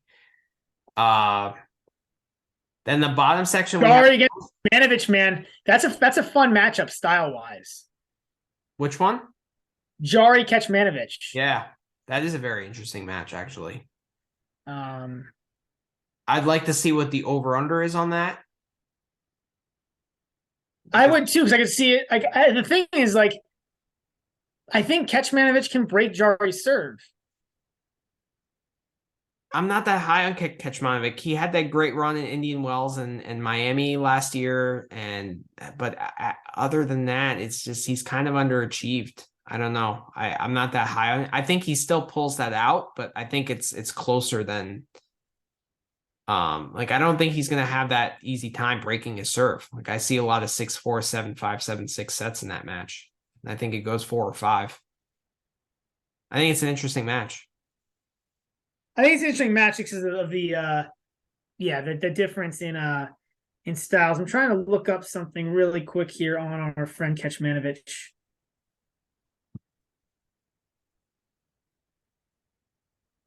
So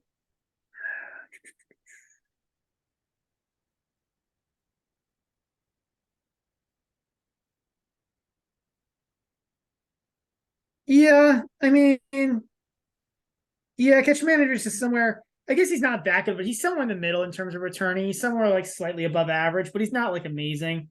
For some Mhm. reason, I always think of him as being an amazing returner, but he's like pretty much dead average.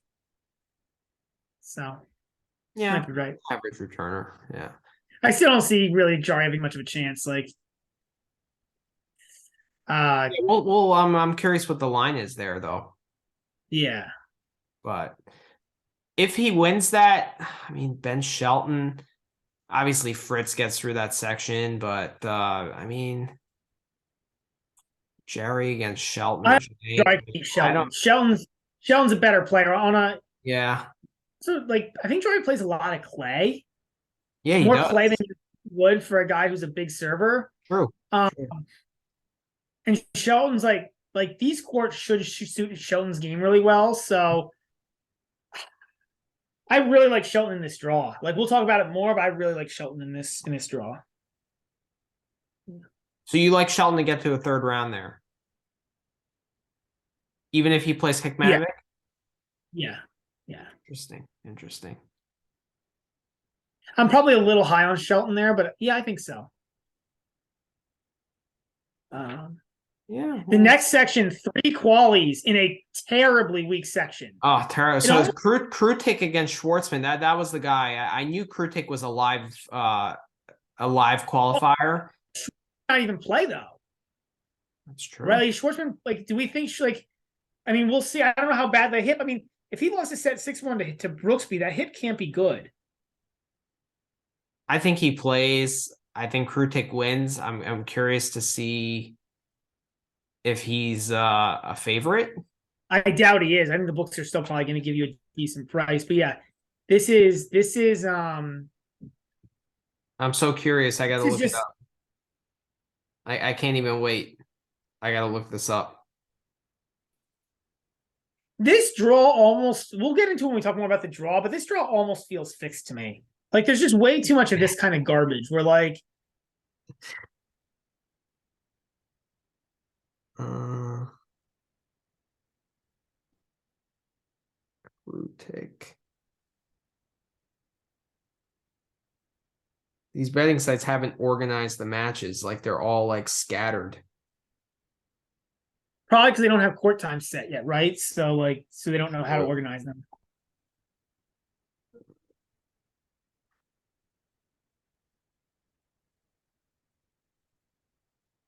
Draper Quan is 2-all in the first set.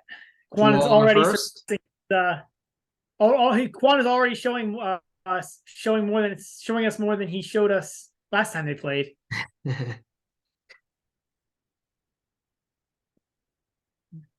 All right. So what do you think the line is? I found it. Krutik I think Schwartzman. it's Schwartzman minus like 3 or something. The books are going to be high on Schwartzman because he's a seed.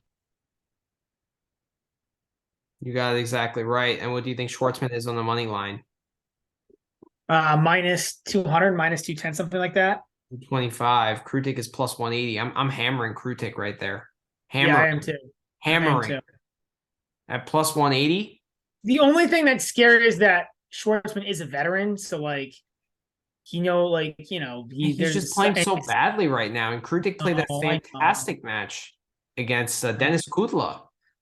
I know. So, but yeah, I mean, and then do you think the other qualifiers have any chance? I think GoFan beats locally. It's just a better better tennis player. Varillas against Zverev. I mean, Zverev looked horrible at the United Cup, and we were talking about fading him. I'll have to fade him if he can't go fan yeah, in I the mean, second round, but I don't. I think he still beats Varias isn't good us. either, right? Like the problem is Varias is a clay guy. Like hard, this is not the right surface for him, but like Is that necessarily does Zverev want to play a clay guy? Because does he want to have a physical match where he's to run a lot of balls down? Does he want to, or would he rather play a guy who's more aggressive and like makes more errors? yeah, I mean, I probably will hit Varias in this match. On the money line? At a great price. Yeah, I mean, what is the money line going to be? It's probably gonna be like plus. It's going to be like plus 1,000. Like it depends. Obviously, it depends on the price, but like, Yeah. I mean, you might get a ridiculous price on Varias. Like if it's plus 1,000, yeah, I'll hit that. Yeah. It's such a weak section though. I mean, and then the three guys who are not qualifiers and not seeded, Wolf, Thompson, and Goffin, it's like, do you back Goffin to make a 16? Yeah, because there's Is that nobody else why to. he lost to Gasquet 1-1? He's like, I got to get my ass to Melbourne. Yeah, you see this draw and you're like, yeah, I better go get myself my fourth round points. Like, this is such a bad like. That's why I say like it feels like there's so many sections of this draw that feel fixed in my opinion. Like it's probably not true, but it feels like a really fixed draw. Like why are all the qualifiers in with Schwartzman and Zverev? I mean, I guess the only thing I would say back is like there's no Australian qualifier in here. So like if I was really fixing the draw, I'd probably put Purcell here. But like, yeah, but I mean, seriously, like they why like what like it's 1 out of 8 odds that Schwartzman, the worst seed of the 17 through 24s by a good margin, ends up against Zverev, who's the worst seed of the 9 through 16s. Right? yeah. Like it's just really other sections are just really odd as well.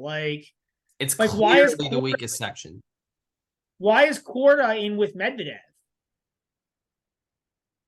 Right? Like that's a I mean, and that's like 50-50, but like it feels there's a bunch of these sections that feel really fixed. I don't know, just yeah. me. I mean, we've talked about this before. Like, I think that the fact that 25 through 32 can end up pretty much anywhere, I think that's like too big of a gap.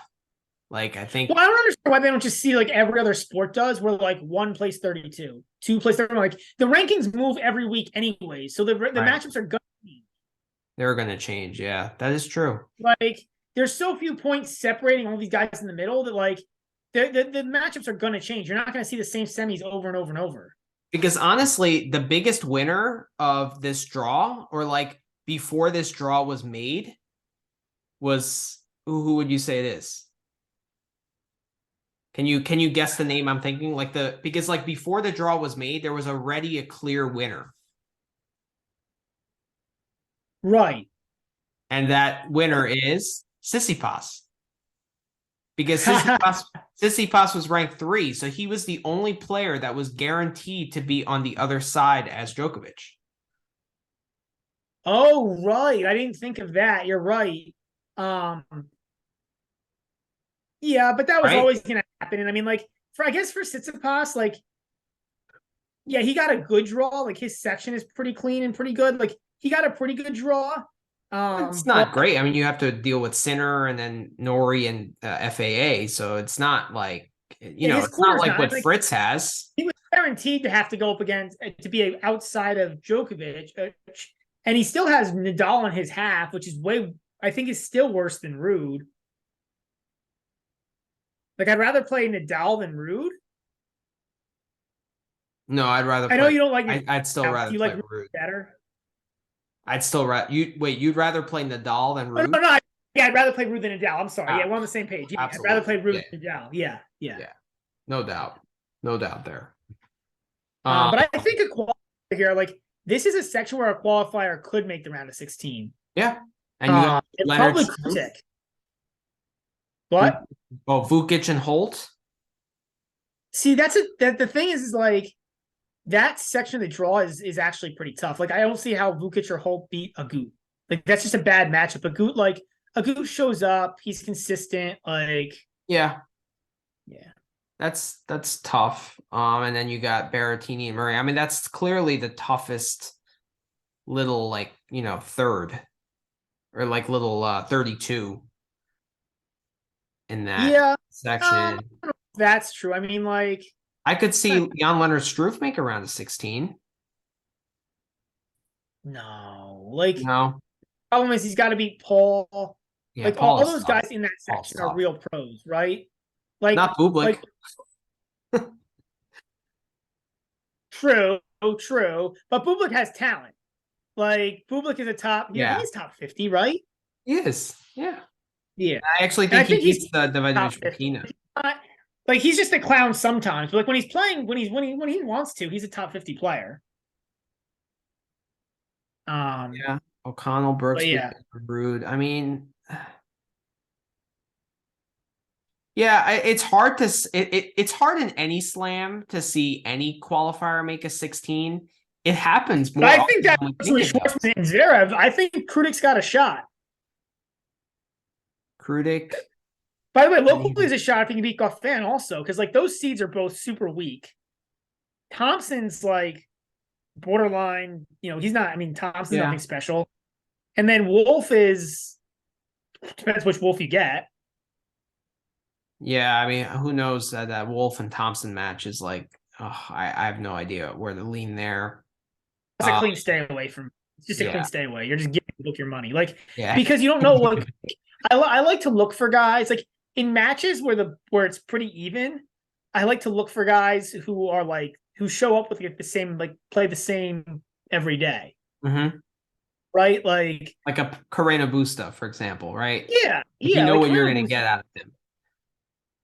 Whereas like yeah, if you gave me Wolf as plus like 1,000, I'd be tempted to take him because they're not. I mean, not plus 1,000, but like if you give me Wolf with plus money, that's great, right? Because if he shows up, that's awesome. But Yeah.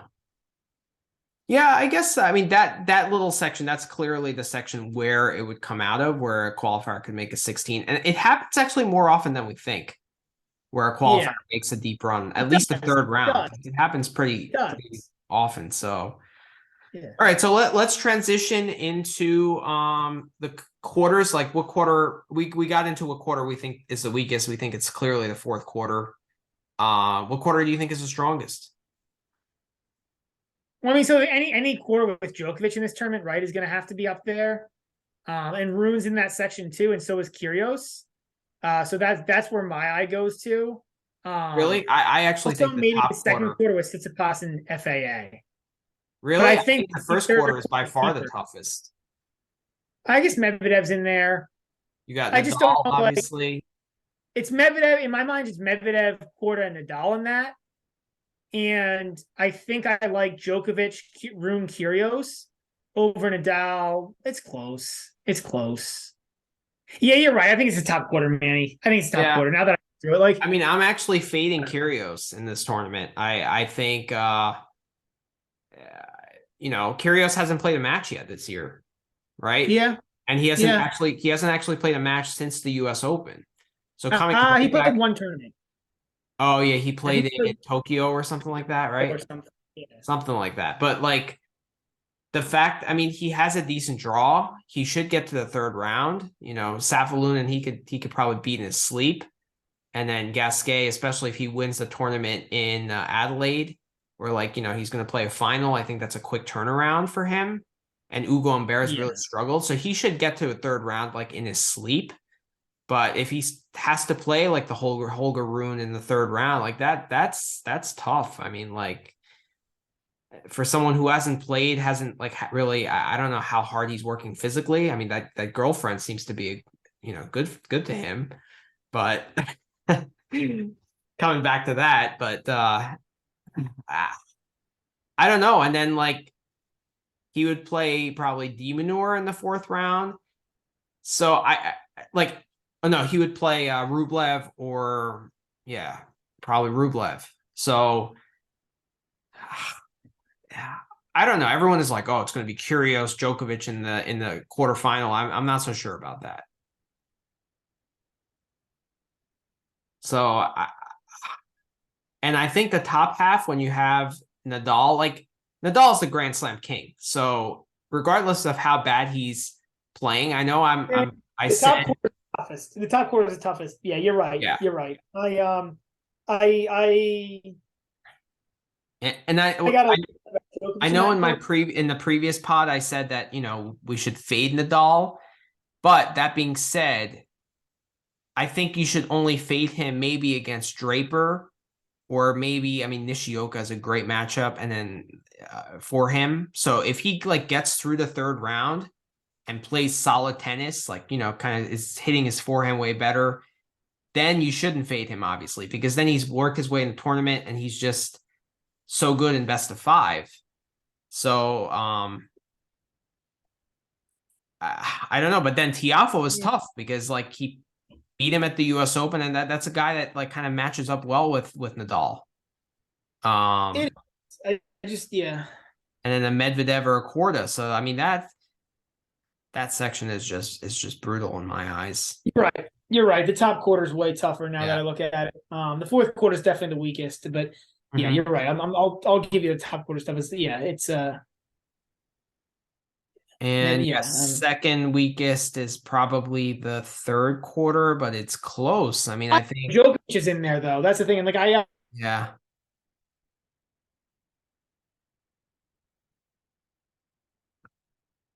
like yeah, I think it's close. it's close between the second, yeah, and the third. But yeah, that's right. Djokovic is there. So um next segment we're gonna talk about with this draw is what top guys are you looking to fade? I know I got into Kyrgios already. What's your guy that you're kind of looking to fade of, like maybe the top 20 seed? Yeah, so I mean, I think that like Rude's an obvious choice, but probably too obvious, and I'm not really sure I'm looking to fade him. I think everybody's gonna be fading him, so I don't think so Mhm. there. Um, Obviously Zverev. I Or, might fade Rublev on spreads. Yeah, okay. Zverev is an obvious one. I Yeah. might fade Rublev on the spreads, but I do think he'll win those first few matches. But they might be a little closer than what the spreads. I'll have to see what the spreads look like. Um, What do you it's think about fading there's a lot of Kyrgios? guys that want to fade, but the all the guys that want to fade have easy draws. So that's why I was very frustrated by this draw, is because I feel like all the strong players are paired together, and then like I just feel like there's a very wide discrepancy between certain sections of this draw. So it makes it really hard for me to fade. Like I don't really have a whole lot of strong fades Mhm. because of that fact. Like I'm not that high on Tsitsipas, but his draw is weak. So like, who would I go against him with? Right? Like if you put Quarter in that section, I'd take Quarter.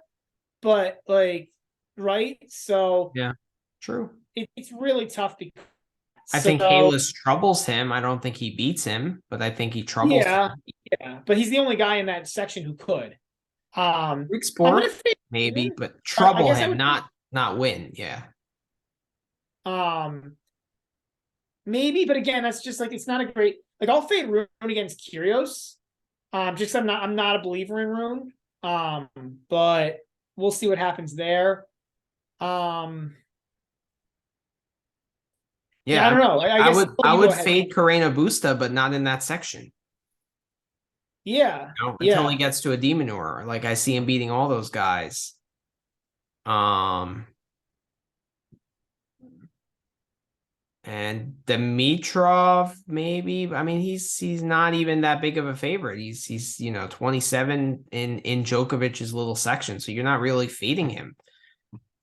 You're just Yeah, I don't really. That's what I mean. That's why like you yeah. kind of say we're saying you have guys to fade, but I don't know who it is. Like, Yeah, and then Hurkacz might be a guy someone wants to fade, but he has Pedro Martinez and Sonego in his section. So yeah, uh yeah, I mean, so for me, it's Schwartzman, Zverev. Obviously, I'm fading Kyrgios to an extent. I agree with your Rublev on spreads. I like that. Um, Shapovalov, obviously, you gotta. But again, easy draw. Lajovic, who's been awful, and then like Escobedo and Daniel. That's a nice section for him. Yeah, it's just that's really hard because like all the top non-seeded unseeded players ended up paired with like strong seeds, and like it just feels so fixed. Like it feels like they fixed this to have as many exciting matches as possible, which it does, right? Like it's I don't know, just my take. I'm not saying it is, but it just feels that way. Like there's just Yeah. I might take a cracker on Machak against Rude. Rude is actually really not Machak. playing that well. No, he is. How did Machak get in? Is he's ranked high enough to get in? I think Direct entry. he's in the 70s. Okay, he's higher than I thought then. Yeah. So, all right. So let's now get more into the nitty gritty. So Brad and I are going to do a kind of a side bet, where we're going to pick our quarterfinalists, semifinalists, finalists, and champion, and the winner will, or the loser will have to pay for our next outing when we play indoor tennis, which is like in the realm of like $60 to $80 or something like that. So that's what we're gonna do. So do you want to start, or you want me to start? I'll start. Okay. So the top eight there, I can't pick anyone but Nadal to make the quarters, right? Who up here? Like again, I'd love to fade Nadal because I'm a little worried about his form coming in, but I don't see. There's no player up there to fade him against unless you're gonna pick Draper in the first round. But then yeah, I don't see it. And then I don't like any of those other seeds in there any better. Like Kachanov has his issues against top guys. Hercats has, or like me, I don't know, but yeah, it's Tiafoe's Tiafo. I don't see Tiafo playing that well in Australia. Like I just don't. So it's Nadal there for me just because I don't see anybody else to pick. Um, this section is Medvedev for me. I think Medvedev looked good enough against Djokovic to convince me that he's back in his something close to his form. And I think the matchup with Court is interesting. I think the matchup with Hurkacz is interesting. And it's something where you might take some money on the underdog depending on the line. But in a straight 1-1, I'll take Medvedev over both those guys, although that Medvedev quarter match would be a great match. Third section, again, it feels chalky, but I'm going to take Tsitsipas. I flirt with the idea of Sinner here, but Sinner's got the hip issue, so I'm gonna keep Tsitsipas there. Although I mean, again, he's got a tough first rounder, but the rest of that draw is pretty weak. I'm gonna go chalk on the fourth section. I'm going FAA easily. I just think FAA this really suits him well. These courts, the draw goes really nicely for him until Norrie. And I think FA is like 4-1 or something against Norrie head to head. And on this court, I like Norrie against FA or FA against Norrie. So I'm going to go FA there. Okay. The bottom half is where I get a little less chalky. So I'm going to go Kyrgios in the fifth section. I don't love Kyrgios either, Manny, but I really don't love Rublev right now. And I really don't love Rune. I explained why I'm fading Holger Rune this whole year until he really shows me something. Fair. So I'm gonna go Kyrgios here. I know he hasn't played a match yet this year, but he gets a couple of matches to get himself in the tournament. He gets a nice draw here for 2 rounds. I think really plays well for him. And I think this tournament should suit him well. He's talked about being a professional now and feeling like he's a threat to win like matches. So it sounds like he's in that mindset of really wanting to be successful in a way that he hadn't been before. Could all be talk. And he pulled out of the doubles to focus on singles. Yeah. So I'm gonna go Kyrgios here to make the quarter against Djokovic. I think fair. Djokovic is just that's all I have to say there. Right. And then I'm gonna go Fritz. And then my sleeper Like, who do you think is my pick for the eighth spot there in the quarters?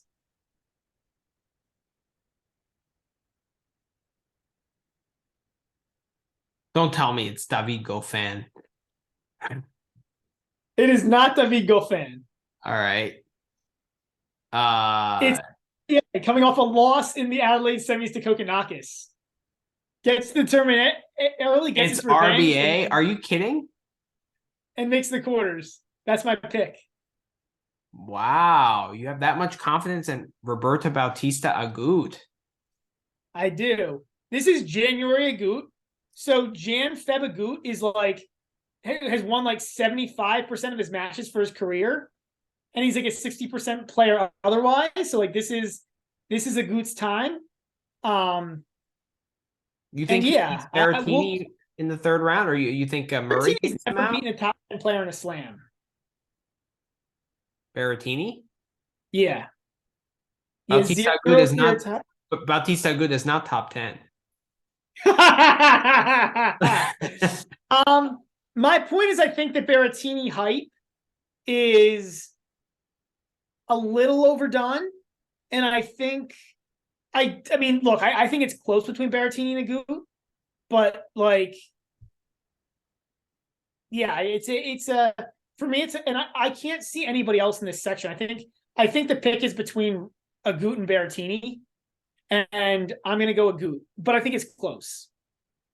See, it's interesting because like I would pop before I pick Agut, I would pick Tommy Paul to make it out of this section. I know it's January Agut, and I know he's good at the beginning of the year, but not at this age.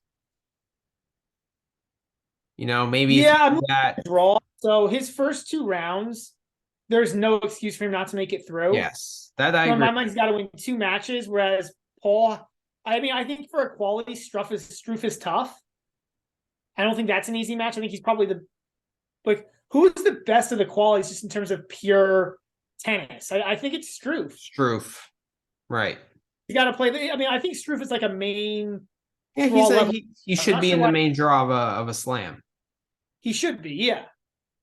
Yeah, so that's a reasonably difficult first round match. Bublik Fokina, I know Bublik's a little bit of a clown, but that's a tough second round match. Like Paul has a tough draw. So that's what like a good point. Good point. I mean, Agut should be there in the third round, and then it's going to get tough because he's going to have to play Berrettini and then play either Paul or Rude. But I see where you're going with it. It's just such a weak section. So I respect your pick, though. I respect your pick. All right, semis. So my first quarter is Nadal versus Medvedev, and I'm going to go Medvedev. I think he's in better form. And he's had plenty of success at the Australian Open, right? Like I know he lost the tough 5-setter to Nadal last year, but I'm going to go Medvedev there. I think it's also a question mark at this stage in Nadal's career if Nadal will be healthy, if he'll make it there healthy. So that's why I'm going to go Medvedev. Second quarter, I like FA over Tsitsipas. I just think this court suits him really well. Third quarter, we're gonna go Djokovic. I mean, we're gonna go Djokovic over Kyrgios. Like Djokovic is the obvious favorite here to win the tournament. And then fourth quarter, we're gonna go Fritz over Agut. So it's not completely chalky, but it's pretty chalky for top 8 seeds. Again, there's actually guys outside the top 8 I'd like to pick, but they're all bunched in with tougher opponents. Like I think Hurkacz is an interesting guy. He has too many holes. I saw the match against Fritz. It's just there's something missing with him, and he's never made past the third round of a slam, I believe. Yeah, I'm saying, yeah, you're probably right. But like, if he was in that section with Kyrgios and Rublev, like I might take him to make the quarters. You know, so like there's but yeah, but it's just really like I end up being chalky here because of that. Okay. So now my first semi is Medvedev FAA. Mm-hmm. That's a rematch from last year's quarterfinal when I think they went 7-6 in the fifth. Yeah, and I think it's that tight. Um,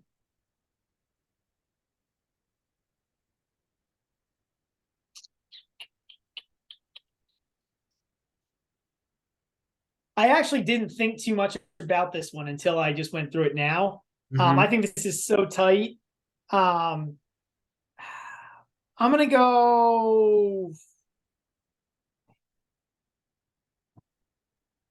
I'm gonna go FAA based on the run last year, but I think that's super tight. That's not. I'm not convinced there by any pick. Djokovic over Fritz in the other semi, and Djokovic to win the tournament. So now you're up, Manny. Now I'm up. All right. So let me type these in. All So right. the So scoring system is 1 point for each quarterfinalist, 2 two for a for the, semi, 4 for the yeah, finalist, and 8 for the champ. right. Right. So first quarter, I'm actually going to go with someone you're probably not expecting. Who do you think it is? It's not Nadal. I don't trust his health. I think his form leading in was not good. I can see that match first with Draper going 5 sets. Uh, I can't see him You're losing in the okay. second or third round, but in the fourth round, like once it gets to a fourth round and quarterfinal, he's tended to struggle in Australia. So who am I You're going gonna with? go big fun because that's Big the other oh, that's the other pick that I mean that's the obvious second pick, and that's the only. I mean, I was thinking about that, but I mean I don't know, man. I don't know what he's done outside. Has he had a good run in Australia? I feel like he might have actually had a good run he had in a Australia. quarterfinal once. Yeah, Well, so actually got beaten down by Nadal, but he's a better player now. And I think Nadal's a worse player. that might not be terrible. That might not be terrible. Mhm. I mean, Um, I agree with, if Nadal finds his way into form and starts playing really well, I agree that he's one of the top guys to beat. I just haven't seen enough from him where I can really instill confidence early in this tournament. Yeah, I mean, my thinking is there's no way he should get beat before the fourth. With Nadal was there's no way he should get beat before the fourth round. Um,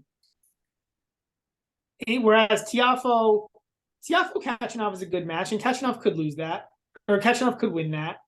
I don't think it's likely, but Kachanov could win that. Like Could win that's not that, a but he top 10 guy. struggled against guys ranked higher than him. That's Kachanov's Like what difference? Like I'm not like I'm buying into that. I'm buying into the theory on Kachanov can't beat guys in the top top 10. 10. We're 100% of that after seeing what happened with Medvedev.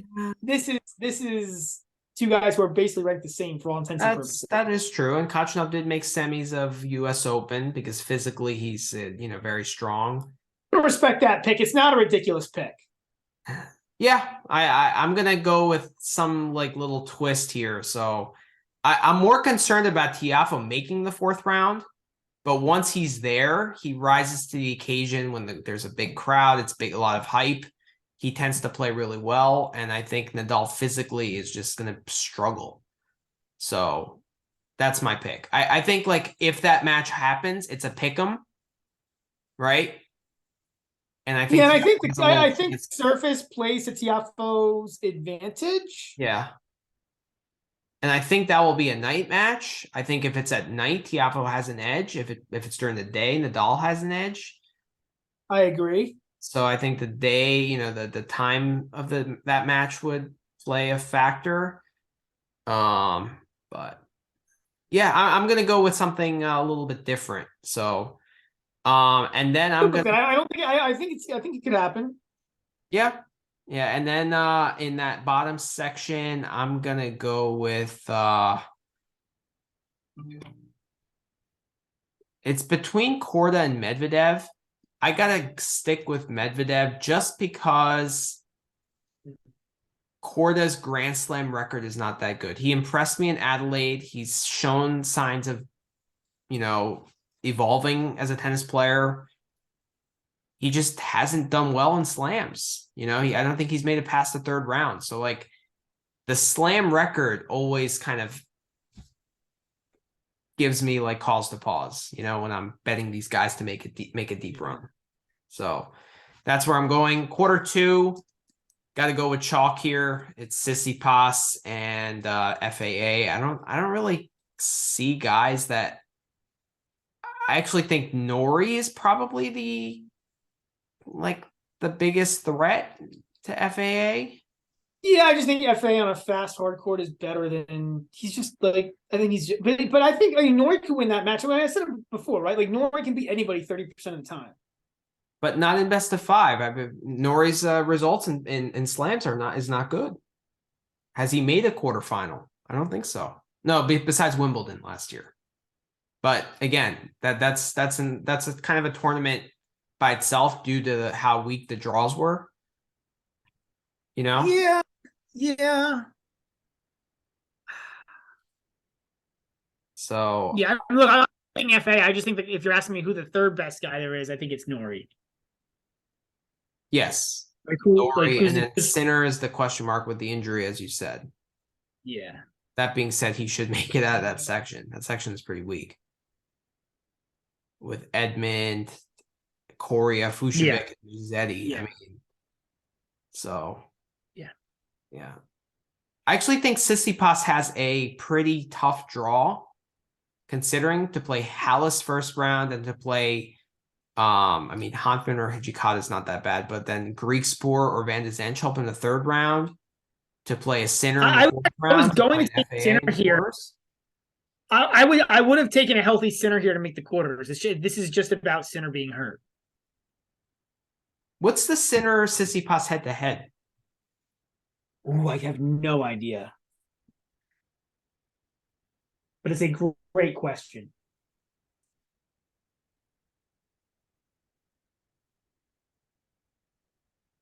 4-1 Tsitsipas. They played last year in Rome. Tsitsipas won 6-2. Oh yeah, they played last year in the Australian Open quarters. Oh, that's right. I had seen that. Yeah, and Tsitsipas destroyed him 3-4-2. Down. Yeah, I remember that. Beaten down.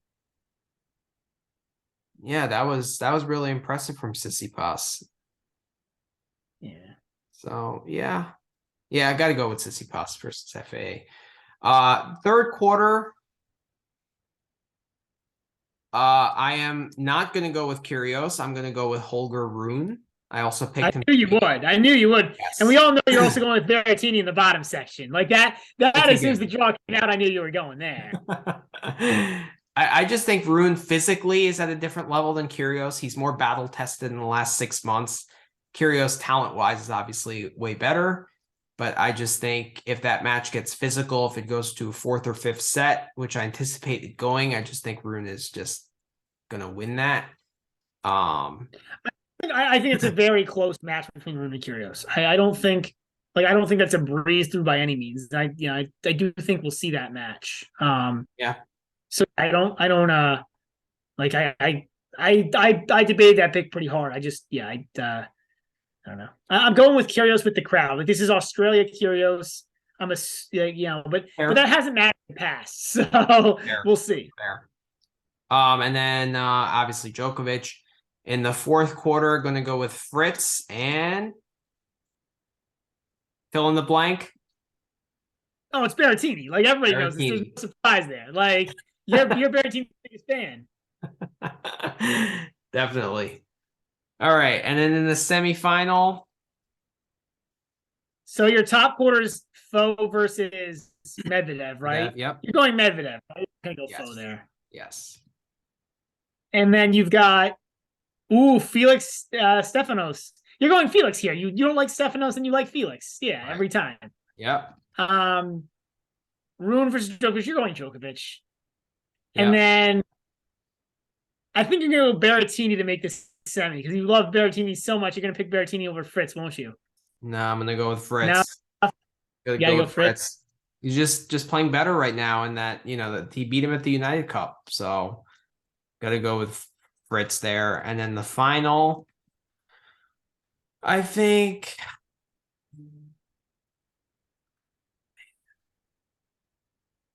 I'm going to go with Medvedev. Did I go FAA? Yeah, you did. Okay. So it'll be different there. All right.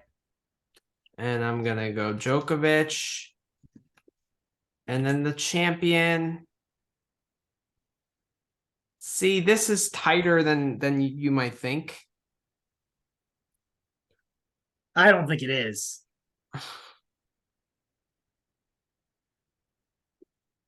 So you think that US Open win that Medvedev had is just a clear I example think of Djokovic was nerves? under so much pressure, mental pressure from the streak and from being the whole calendar year thing. Mhm. So doing the calendar year Grand Slam, it was the only chance he's going to have in his career to do it because it's so hard to do. And I think he just mentally broke. It's one of the few times I felt like I saw Djokovic mentally broken on a tennis court. I also think that the U.S. Open suits Medvedev better than Australian Open. Like this is Djokovic's place. Like this is his house. Um, yeah, he Yeah. wasn't allowed in his house last year, but when he's allowed in his house, it's his house. Yeah. I actually You the want go FAA. Medvedev? Go Medvedev. I'll respect it.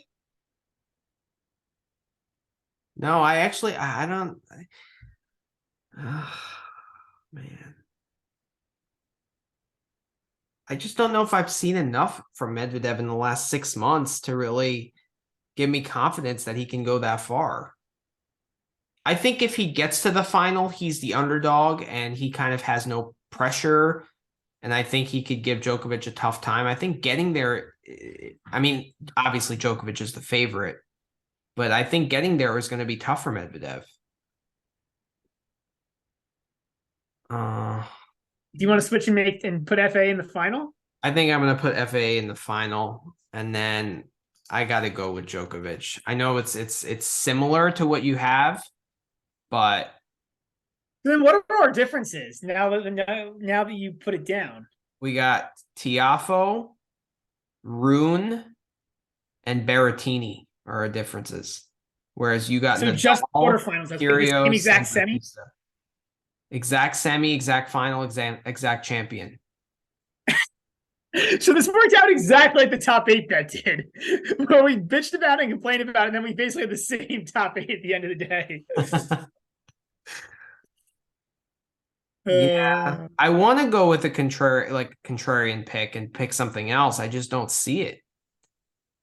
But okay, so it's going to be Tiafo. All right, so it'll be Tiafo, Rune, and Berrettini against Agut, Kyrgios, and Nadal. That's interesting. That's really Yes, interesting. that is really That's interesting. really Okay. interesting. All right. So it just falls down to those couple little sections. I think there's one. So because the way I break this down is like, so you're being the contrarian on Tiafo. Mm-hmm. I'm being a big contrarian on Batista Agut. Like that's a sleeper pick. Right. And then I think Kyrgios Rune is actually pretty close. It's a pick 'em, right? Like I think yeah. So that makes it very interesting. So one contrarian pick each. And then each of us took Chalky different pick sides. each, and then 150-50 pick. So I think, unless you think there's a significant edge for Rune against Kyrgios, you probably do. the only thing the two things that Kyrgios has is the talent and the crowd, but everything else falls on Rune. Fitness, kind of like fitness is a big one. I think like mentally as well, just like he's more battle tested. He played great tennis at the end of the year. I think Kyrgios is going to have a tough time breaking Rune because, like, I mean, Rune is going to have a tough time breaking Kyrgios, but when it comes to those tight moments, I think being battle tested is one of the most important thing in tiebreak success. So I don't know. I'm higher on Rune than you are. I really like the way he finished the season. I know he lost the first week to Nishioka, but I think he's going to have a good year. So, yeah. And I think, like Djokovic against Fritz is no cakewalk for Djokovic. Like, that's going to be a tough match if he has to play him in the semi. Yeah, I agree. Fritz played Djokovic really tough at the World Tour Finals. Like, that was a 6-6, which should have gone 3 sets. So, and then FAA Medvedev, that's really a pick 'em match. I just think FAA is like destined to make that next step forward. And I know I discussed that in the top 8 podcast. So Yeah, I just think the court plays better for FAA. Like I think I like FAA, yeah. and then Medvedev He's a little athlete than Medvedev. what? He's a little he's probably a better raw athlete than Medvedev. Like if you put them on a basketball court or a soccer field, I'd probably take FAA. I agree. I agree with that. I think the fact that, when Medvedev lost that 2-set lead and pretty much choked that final against Nadal, I think that hurt him mentally more than like everyone makes it out to be. Because, and also the Russia stuff must have like played with his mind. Like how could it not? Like it must be tough. So, and he hasn't done well in slams since that. Like he lost straight sets to Cilic at the French, didn't play Wimbledon, and then like played a pretty crappy match against Kyrgios at the US Open. So, I don't know. But that being said, I mean, I could really be contrarian and go Korda. I just don't trust Korda's Grand Slam history, So, all right. So that wraps it up for segment 1. So tomorrow we will do the top half of the men's draw. We will preview all of the round 1 matches. All of the round 1 matches. All of them. We're going to get into props. We're going to get into over-unders, everything we like, everything we dislike. It's 32 matches, so stay tuned. And I hope we're not boring you. So good night, everyone. And then throughout the tournament, we will try to do podcasts throughout the week. Can't, obviously, life gets in the way. I think the goal's gonna be twice a week. More than twice a week is tough. And Manny and I are both professionals with professional jobs that are not tennis related. So it's time is an issue. It is. But also the podcast will be shorter throughout the week because there'll be less matches. So we might be able to pull in a 30-minute segment here and just like give our picks, but we'll see how it goes. So have a good night, everyone. Thanks for listening. Keep following us on Twitter. We appreciate all the followers, and we'll see you guys soon.